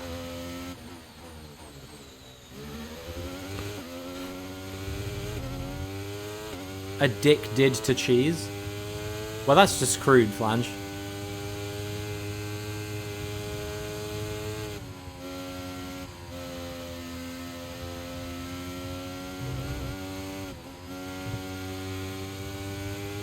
Fairly addicted to cheese. Cheddar, Red Leicester, Stilton, Edam, Parmesan, Wensleydale. Yeah. But when I say addicted to cheese, I don't mean you really like cheese. I mean like, you know, cheese is like drugs. Cheese makes you feel better when you eat cheese than if you don't eat cheese. And when you have a lack of cheese, you feel worse and you start going through genuine withdrawal symptoms. That's what I mean by addicted to cheese. I don't just mean you like it, you know. I like playing video games, but I'm not going to suffer from physical symptoms if I don't play video games. But when I quit drinking caffeine in like tea and stuff like that, I went through withdrawal symptoms. I got headaches and stuff like that, you know?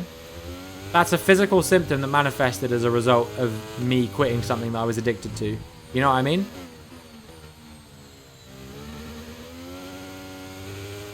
Don't think your brain is wired to cheese? Then you'll probably be alright, dude.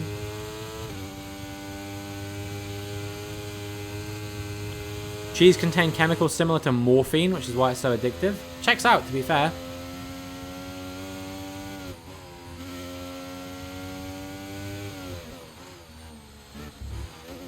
Stop breathing, had some physical withdrawal symptoms. I wonder why. I think it might be because you're addicted to oxygen, dude. I more mean like stuff that you wouldn't be able to live without, or stuff that you would be able to live without, rather. Hate with a passion veggie burgers and bean burgers, dude. That's cold. Some bean burgers are very good. Oxygen is actually toxic for humans, fun fact. Yeah, I mean, everything is required in moderation, you know? You overdose on oxygen, it's going to have bad symptoms for you. You overdose on water, it's going to have bad symptoms for you. But if you don't breathe in any oxygen, that's also probably not going to work very well. If you don't drink any water, that's probably also not going to go very well for you.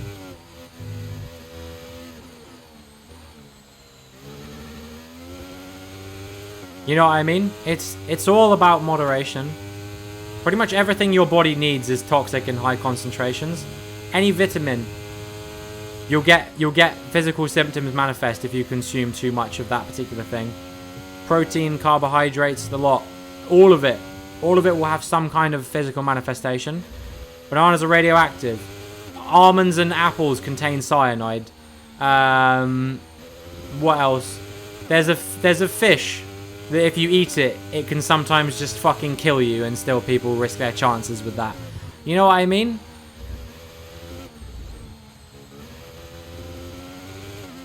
Cholesterol. Low density and high density lipoprotein. One of them's good, one of them's bad. And if you have too much of the bad one, you have a heart attack. And if you don't have enough of the good one, it's bad for you as well. You'd not take that risk? Most people wouldn't take that risk. Moderation and balance are the key. It's the same with anything, you know? If you push yourself too hard when you exercise, you're going to feel bad and you're going to end up harming yourself. But if you don't exercise at all, you're also going to end up harming yourself. If you have no fun, you're going to end up harming yourself. If you have too much fun, you know, you're probably going to end up suffering from depression. Even sex can cause fatal heart attacks. Yeah, I mean, in The Sims, you can die from overexertion, as they call it. There's pretty much nothing which is unlimitedly good for you in this world, apart from watching my stream and giving me money, of course. That will have no negative consequences whatsoever, no matter how much you do it. Oxygen, we've literally just said oxygen is toxic at high concentrations.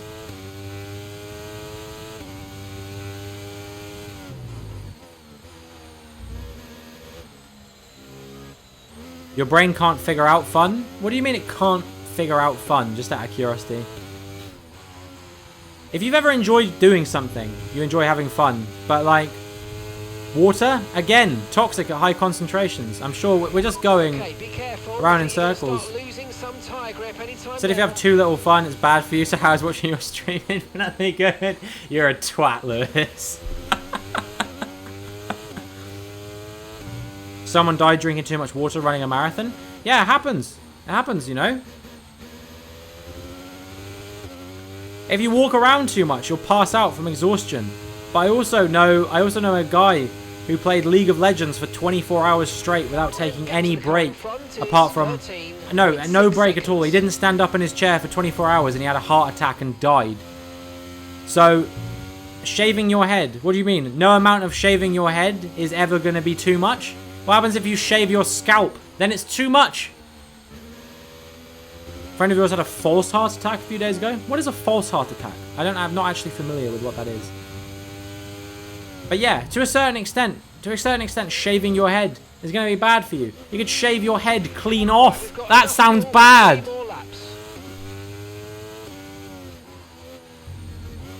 Either have no fun or have so much fun that your brain can't figure out what emotion you're feeling, so you start crying. Sounds like some form of bipolar disorder, probably. But there's no, you know, I'm not a doctor, so please don't let me diagnose you. But that's definitely what the symptom sounds like. Kissing. Objectively, if you kiss someone for too long, you know, your lips are probably going to dry up, and they could even become cracked and damaged. And, you know, if you do it for too long, you're probably going to neglect other duties and stuff like that. So I would say, yeah, doing too much of that is probably bad for you. Everything is good in moderation. Also, the dopamine hit. Probably what you're going to end up doing by kissing someone for too long or for too much is you're probably going to make kissing an activity you no longer enjoy doing. It's like anything.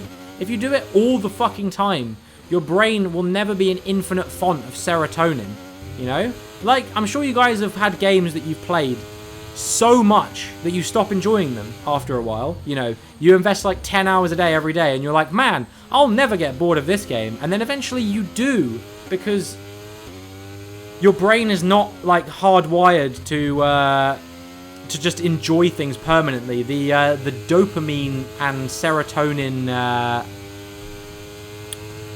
like overload can lead to you no longer enjoying doing that thing so much. If you have a boner for more than 2 hours, you should go see a doctor, so don't infinitely kiss. Yeah, exactly, dude. If you're concerned, to a doctor, talk to a doctor or a connected charity. Never feel bad to look for support. Absolutely. Absolutely. And if ever you're struggling, of course, always feel like you can reach out, and I'll be someone to listen. You know, I'm never going to tell you what you are or what you should do, because I'm not the right person to say that, but I'll always listen if you're feeling a certain way. You know what I mean? I would never want anyone to feel like that they're going through something alone. You know, it's very important to have a support network. I have a good support network. I've got great friends who really helped me when I was at my old job, and I was having a really big struggle with my job. You know, and they helped me. My girlfriend as well, of course, the most supportive person in my life. She, you know, she thinks that she's not supportive sometimes, and sometimes I can be a little bit critical, because she kind of does the thing that everyone needs in their life, which is telling me things straight rather than being there to sort of pat my head and be like, oh, you know, you're doing fine, you're gonna be amazing. She gives it to me, gonna be straight. How about talking too much can't harm you? Dude, I'm gonna let you in on an industry secret as a streamer and YouTuber. Talking too much is gonna fuck up your voice. Here is why. You want to know one of the other reasons? So I said I was in a bad headspace before I started streaming, and my video was taking too long to render. Here's another reason why I didn't start streaming until later. I was waiting to get my voice back because I literally just recorded my YouTube video, and I got quite hyped in that one. So I lost my voice a little bit, and I didn't want to then stream for 3 hours following that as well. Talking too much is going to hurt your throat a lot. It is by no means nothing wrong with it. You know what I mean? Whatever you say, there's going to be something. What about seeing? Dude, you can definitely see too much. Let me tell you. You might think you haven't seen too much, but maybe you've just never walked in on your parents having sex. Then you've seen too much, you know? I can say this as someone who did when he was about 6 years old. Okay, clear. You can always have seen too much.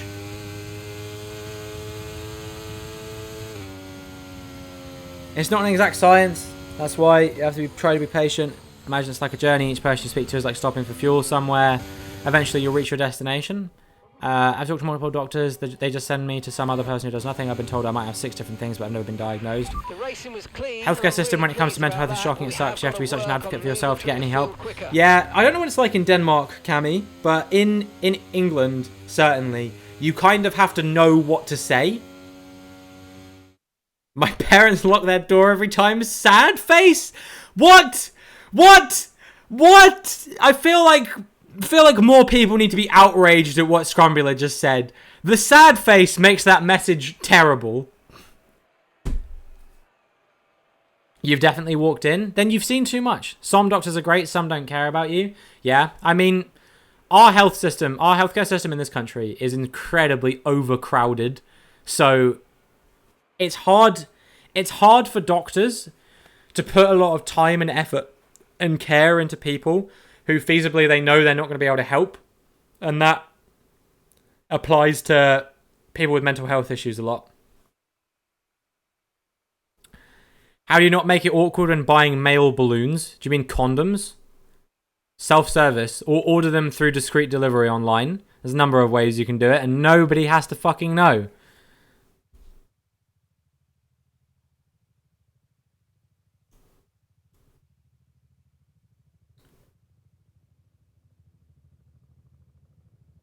You don't like going to Boots? You can get them at a supermarket, dude. You know, maybe not Aldi, but certainly if they've got like a healthcare section, you know, that's got like toothpaste and, you know, toiletries, things like that, they will fucking have them. Trust me. They probably have a wide selection of them as well, to be fair.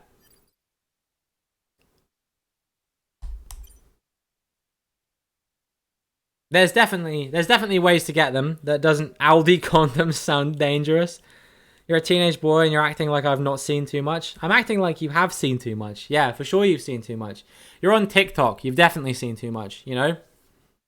Anyway, I'm going to go grab another drink real quick. And then I'm probably going to do another race or two. We'll see how I feel. Yeah, I will be back momentarily. It's been great chatting with you guys. This has been a really fun discussion. I feel like I've gone hard for like this last hour. I feel like it's flown by. So yeah, I'll see you. I'll see you guys in a second.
How are we doing, everyone? I hope you're all doing well.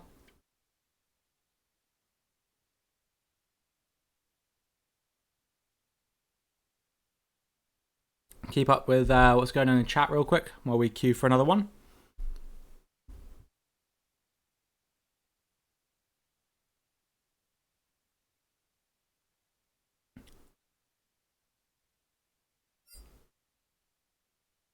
Yeah, I was told that thing about not applying myself well enough when I was in school as well, Double A. You know what I found the solution was? Apply myself more. I started doing that when I was in year 11. And it worked out pretty nicely for me.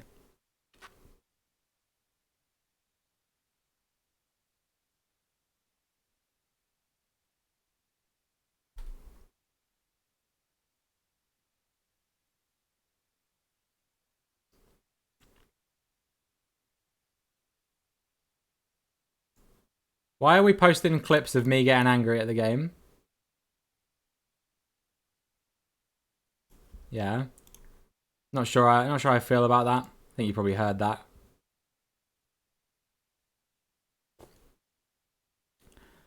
I should probably leave this lobby. There's not that many people in it.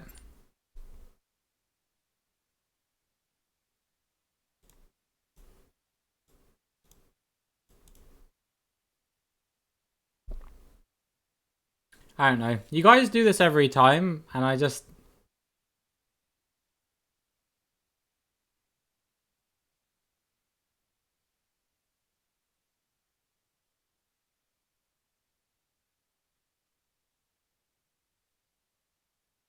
Don't think you've witnessed me get that angry before at the game. I've definitely got, like, close to that angry before at some of these things, and I'm just...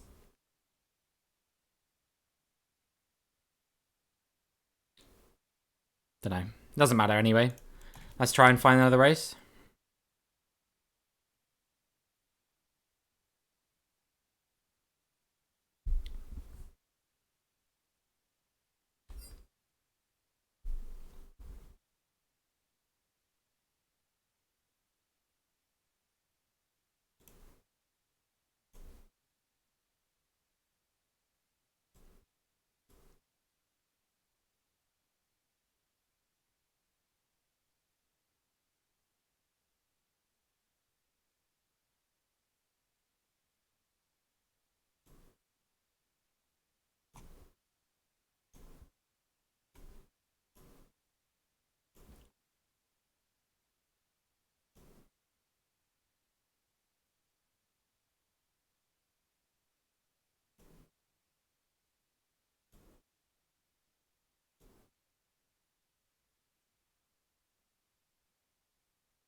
No offense meant. No, it's good. I was just watching back some other clips that were made just to see if any of them were the same thing. I don't know.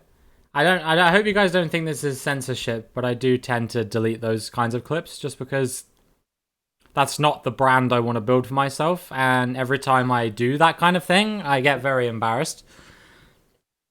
It's my natural reaction, and I should change my reaction. And you know, some people build a reputation for being like a rage gamer or something like that. I'm trying to build a more chill environment here, and every time I do that, it breaks that sort of environment that I want to create. Which is why I don't really like clips like that existing, because I don't know, it makes the content different to what I want it to be at the end of the day. And you know, that's on me, of course. Like, it's on me to create the kind of content that I control, but man, we seem to be only getting Britain and Netherlands. I haven't had Singapore a single time. You know, I'm just very stressed at the moment, but it's not thingy. Was the Game Attack Realm copier taken? Yes, by me.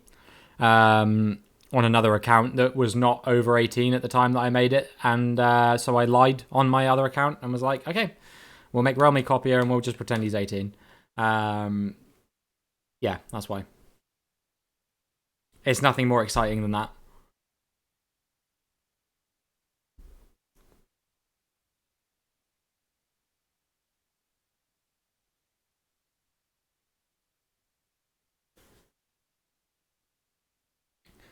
Another big lobby. I just hope this one actually goes well for a change. Should have done the Realm Copier. No. I'm not really a fan of that. I prefer Realmy Copier if I was going to go for anything, I think.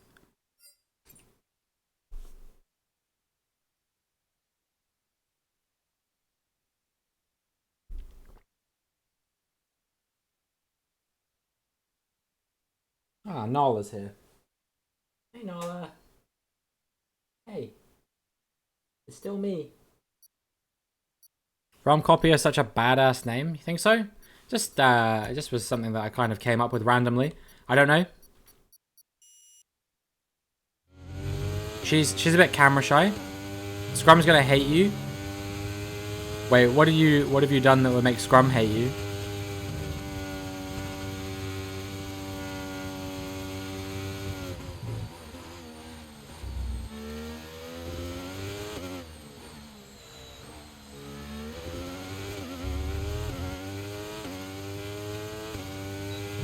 Alright, I'm actually going to try and actually get a good result for a change here because these past few races have been unacceptable. Did the cat just come in? Yeah, Nala just came down here, but then she just walked straight out again, Maddie.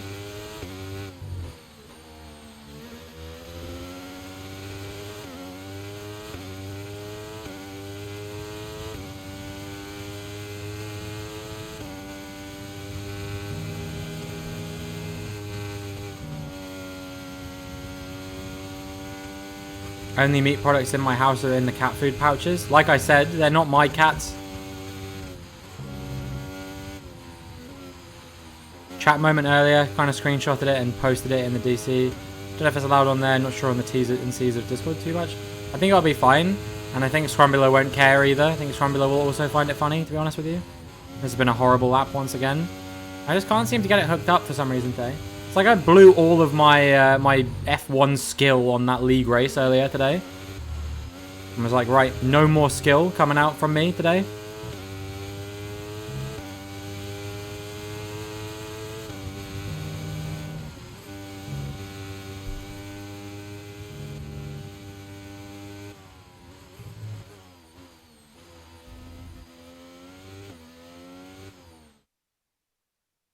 It's crazy I'm only 3 years older than you.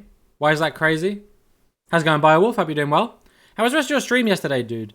You guys want to know something fucking wild about Biowolf's stream yesterday? So I raided into Biowolf when I was done with my stream at about 5. And then at about 9, I was watching another stream.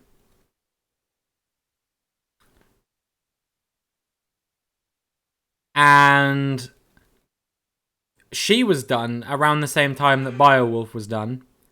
And they both raided into the same streamer, despite the fact that I'm pretty sure Biowolf doesn't know this other streamer who raided into this guy. And the guy that they raided wasn't like a massive streamer. He only had like a few thousand followers or something like that. And they raided at the exact same time as well.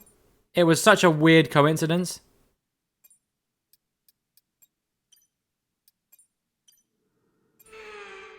She's just someone I know through like the other side of like, I don't know. Like Phil and Willow and people like that know her. I have the face of someone on a banknote. What? I'm inbred? Is that what you're saying? Not sure whether to take that one as a compliment. My girlfriend says I look ancient, which begs the question, why would you want to be with someone who looks ancient?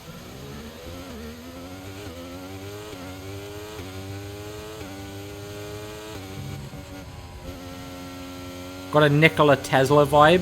Okay, I'll take Tesla. Some of the pictures I've seen of him, he seems like a baddie, not gonna lie to you guys. It really looked like someone was very close into going into the back of me there, I'm not gonna lie. Known Swayze for over a year, one of the first streamers I really became friends with when I started streaming. Oh wow, that's awesome. Darwin Core? I'm not sure about Darwin Core. The guy, in all the photos I've ever seen of Darwin, he looks about 90. Definitely look like a magician if I were to guess your profession. Really?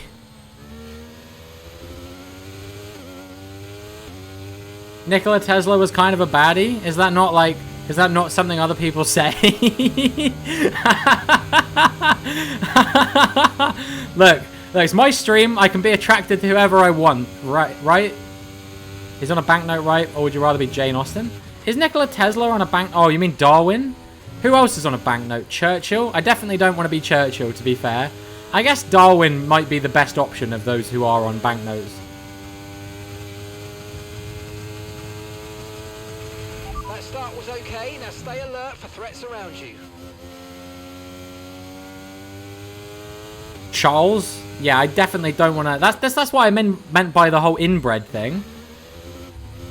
Wasn't prepared to hear that from me. Look, man, I'm still young. I'm still young regardless of whether I don't really use a lot of young person vernacular. I am only 22. I'm not like 50.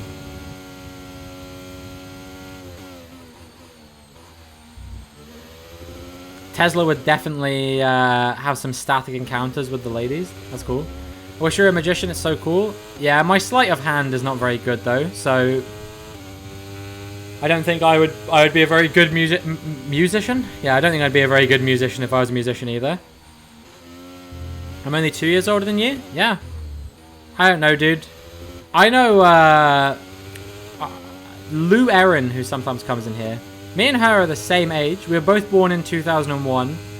And she could easily pass for like 26, 27, I reckon. Not because she looks 26, 27. She looks like she could be my age. But the way that she like talks and like carries herself and stuff like that, she seems like a 27-year-old. It messes with my head. I feel like I don't really give off that vibe, but maybe it's just because I know myself. You could easily go for a 35-year-old. What do you mean by go for a 35-year-old? You know, like sleep with a 35-year-old, or like you could pass for being 35? Because I could see that. How old are you? You're like 28? 28? DRS now enabled. DRS enabled. 29. I was close. At least I was on the right side of where you should guess if you're going to be wrong. 2001 babies. What can I say? My whole life is a space odyssey. It's really not. You're born in 2002. Let's go, dude. 12-year-old. What's the ... for? Are you saying that because like people say you look like you're 12? Cammy, I've seen like 2 photos of you, and I don't think you look 12. I don't think you look 19, but I also don't think you look 12. Probably like, I don't know. Like mid-teens, I would say. Like maybe like 15, 16, 17, something like that.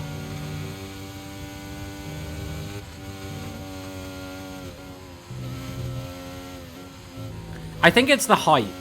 I think the height is what harms you. I've got a mod who's 12. No. Cammy is not 12. If Cammy was 12, she wouldn't be allowed to talk in my Twitch chat. All my mods are over the age of 18.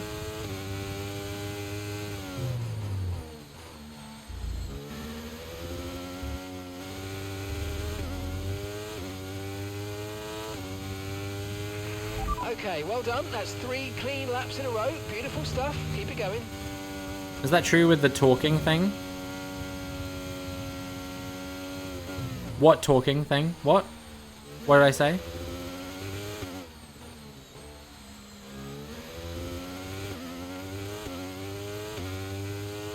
Like, does she talk like a 12-year-old as well? Being under 12? Oh, I see. Like, to talk in Twitch chat? Yeah, you have to be 13 or older.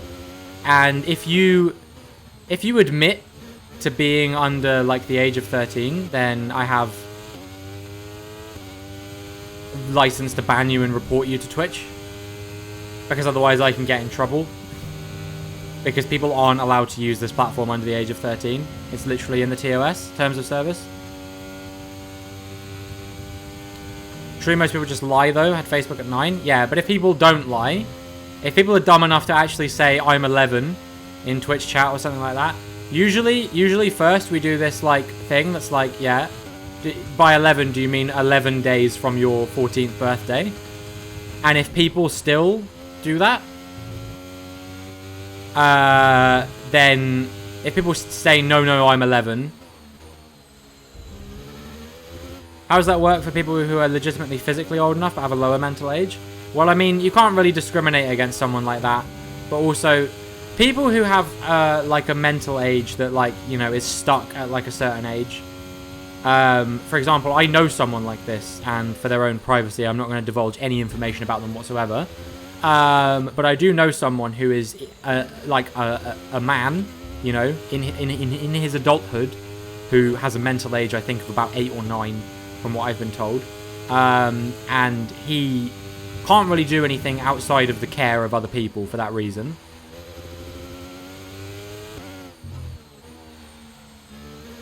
So I would hope that someone who is like that would have, like, someone, you know, advising and being aware of whether they were, like, using a platform like Twitch and stuff like that. The same way that you would hope that, like, your parents, like, someone's parents would be aware if they were using Twitch at 9 years old. You know what I mean? Whoever that person is in the care of should probably know that they were using a platform like this. Because there's some stuff that happens on this platform that some people at that age might find distressing and stuff like that, you know? Yo, what's up, Yaniel? Hope you're doing well. Hope you're having a spectacular Saturday. Good to have you here. Bit bullshit how that guy overtook me due to lag, but it is what it is. He's going into the pits anyway. Pretty cool how we're similar ages. All the streamers I watch is so much older. I feel like just like by the nature of it, like a lot of streamers, like at this point, especially a lot of the popular ones are like 27, 28, because they're usually people who've been around and streaming for a reasonable chunk of time.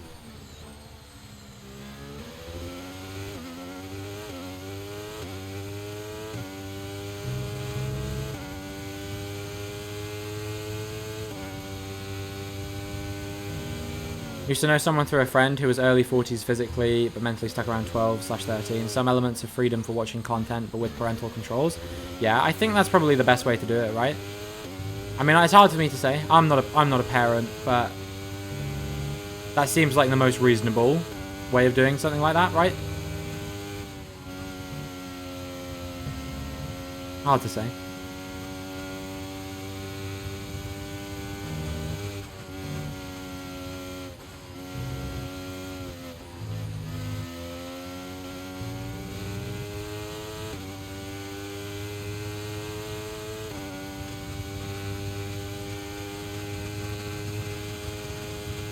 Neither our brains is fully developed.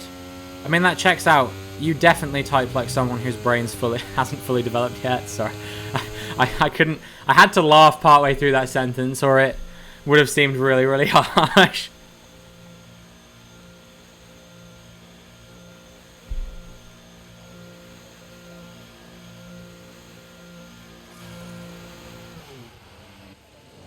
Pit stop, baby. Pit stop. Yeah. Hey, that's it. Go, go, go. That was a fantastic stop. Unfollowing. I'm sorry. I'm sorry. I'm mean to my chat and bully them. But yeah, I had it with a guy who came in here like a couple of months ago actually, and he was like talking about like he said something that was like, does anyone here get an allowance? And I was like, an allowance? Like, I'm an adult, dude. I was like, yeah, I got an allowance when I was a kid. And he basically said like, oh yeah, I don't get one anymore now I'm 11. And I was like, I'm really sorry, dude. I'm really sorry, dude. But I mean, first of all, we joke a lot about like cum and penises and stuff like that, and you know, murder, politics. It's not really the kind of place for an 11-year-old to be. And also it's against the Twitch terms of service. So I was like, look man, let me know when you're 13 and I might let you back in. But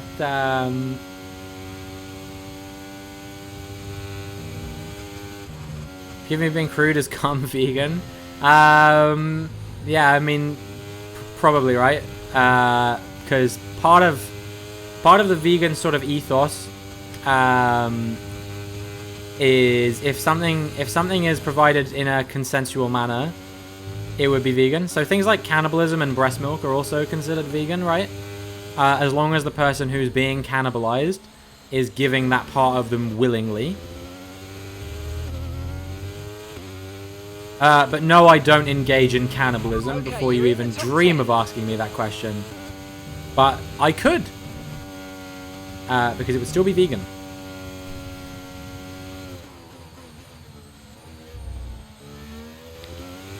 But yeah, it's kind of like there's kind of like this thing about making like breast milk cheese as like a cheese substitute that some people talk about. I can eat your leg. Let's go, dude. That's the weirdest thing I've ever heard. Yeah, well that's just like part of the vegan ethos for a lot of people, is the idea that an animal does not possess the mental capacity to consent to being eaten or to surrender its products.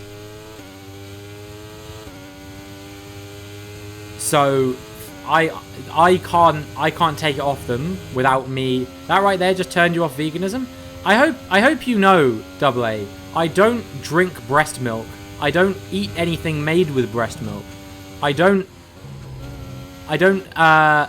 cannibalize anyone. It's simply saying that based on the rules of what veganism is, by extension, those things would fit within that bracket. And the gap behind us is You know what I mean? 3.0 seconds. I don't know anyone that does it. Apart from maybe the breast milk thing. You see some weird people that do that kind of thing.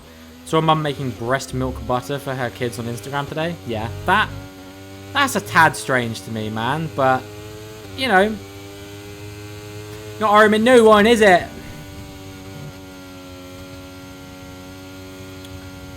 Had multiple times when I've looked at your legs and thought about logistics of getting a leg amputated and eat it. Listen, dude, it just sounds like you need to stock your fridge with more food. Okay, that's us with 5 laps of fuel. I think if you're resorting to auto cannibalism, maybe you're just not eating enough. Maybe you need to get like a McDonald's or something. That's the time. That's the time when it's okay to maybe have something to eat.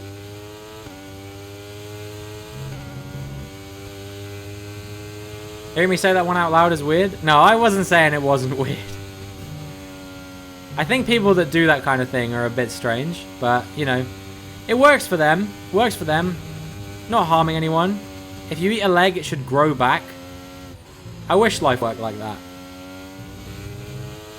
Sadly, it doesn't, right?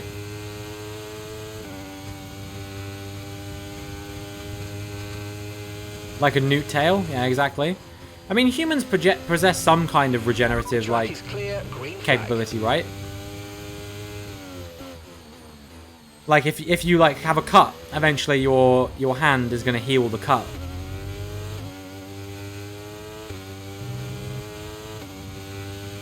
Cat has arrived. Let's go. Cat.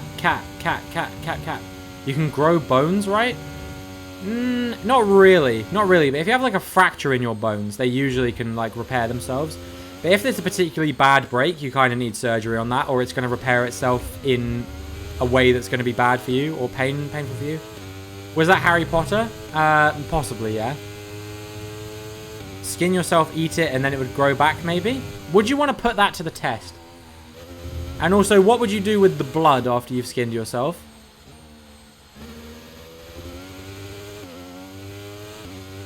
It sounds exceptionally painful.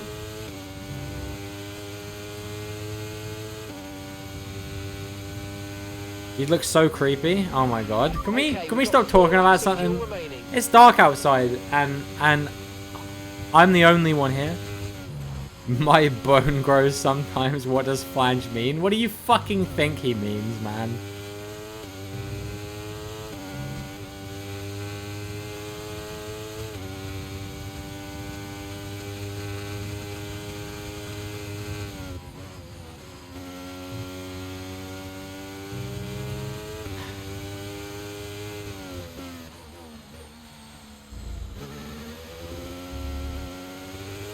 When my chat is being peak my chat. Flange means muffler. What? Yeah, what is a flange? Obviously I know what a muffler is. And I can't help but feel like part of the reason why his name is Flange Muffler is it sounds slightly dirty. Hard to explain why.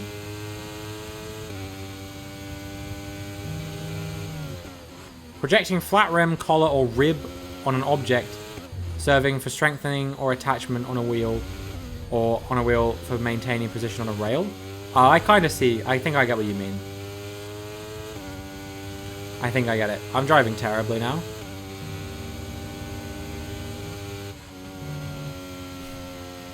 Is a slang term for a lady garden too? They both are, right? Because like the muff part of muffler as well, I think is. That's peak flange muffler if ever I've seen it.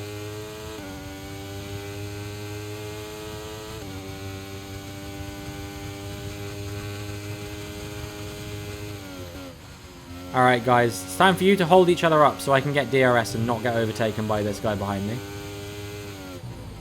Perfect, thank you very much. Oh, this guy's AI. Never mind.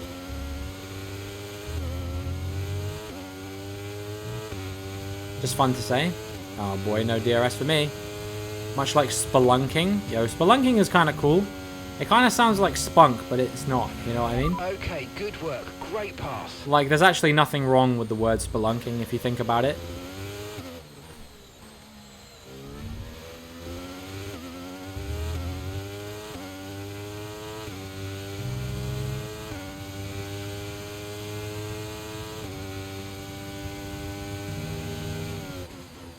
I'm not horny, dude.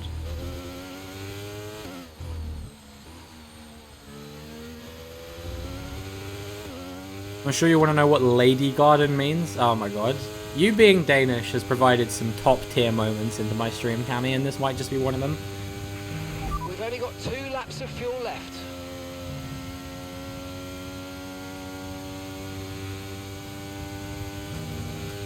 It just means like... I mean, surely you can figure it out, right? That place. That place that they don't teach you about in school until you're a certain age. Come on, hold on. Hold! Don't force me off track, you bitch. Green flag, we're racing again, let's go. God damn it, dude. Now I get the DRS on the final lap. Maybe this is good, actually. I just have to try and stay with him. I've got no battery, so I'm going to have to burn it all on the final straight, I think.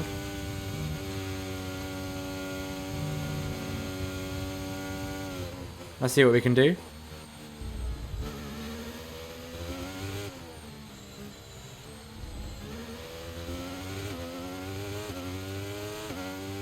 Shut up.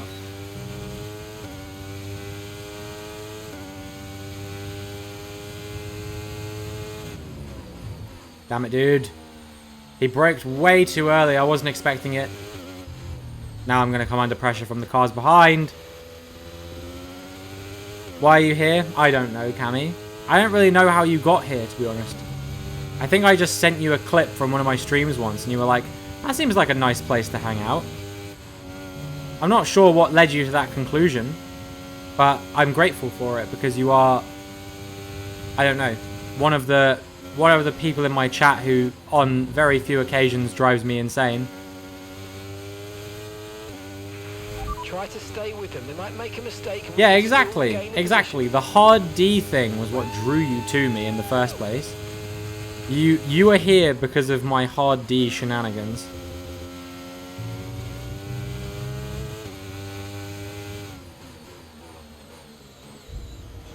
Okay, these guys are all dirty, but it's fine.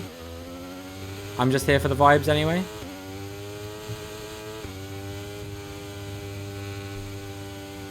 What, Maddie? No, nothing.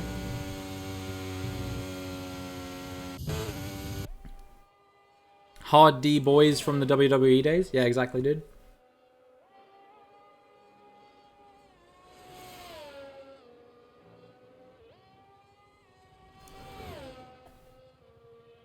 You know me? I'll tell you later. I'll tell you later. I'll explain it. It's nothing sexual. Although I promise that much.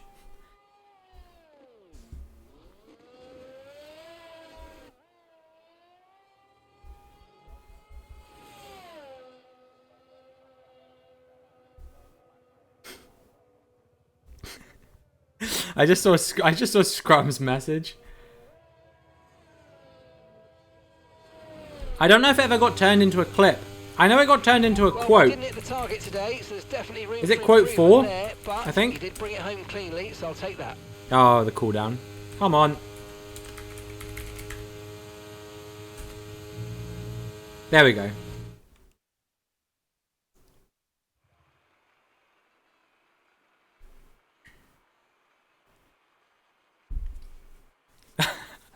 I still think quote 1. Quote 1 has got to be my best quote.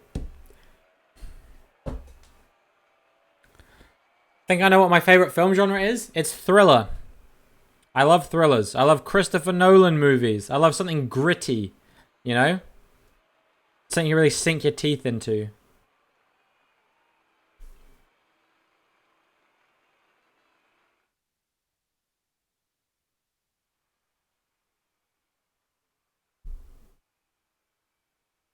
Ever seen The Prestige? Actually not. I haven't seen that one. Alright, well I'm not getting promoted again this week, but that's all good. Maybe I didn't want to get promoted anyway, you know? Dirty teen comedies? No, dude, I can't stand that kind of movie, to be honest with you.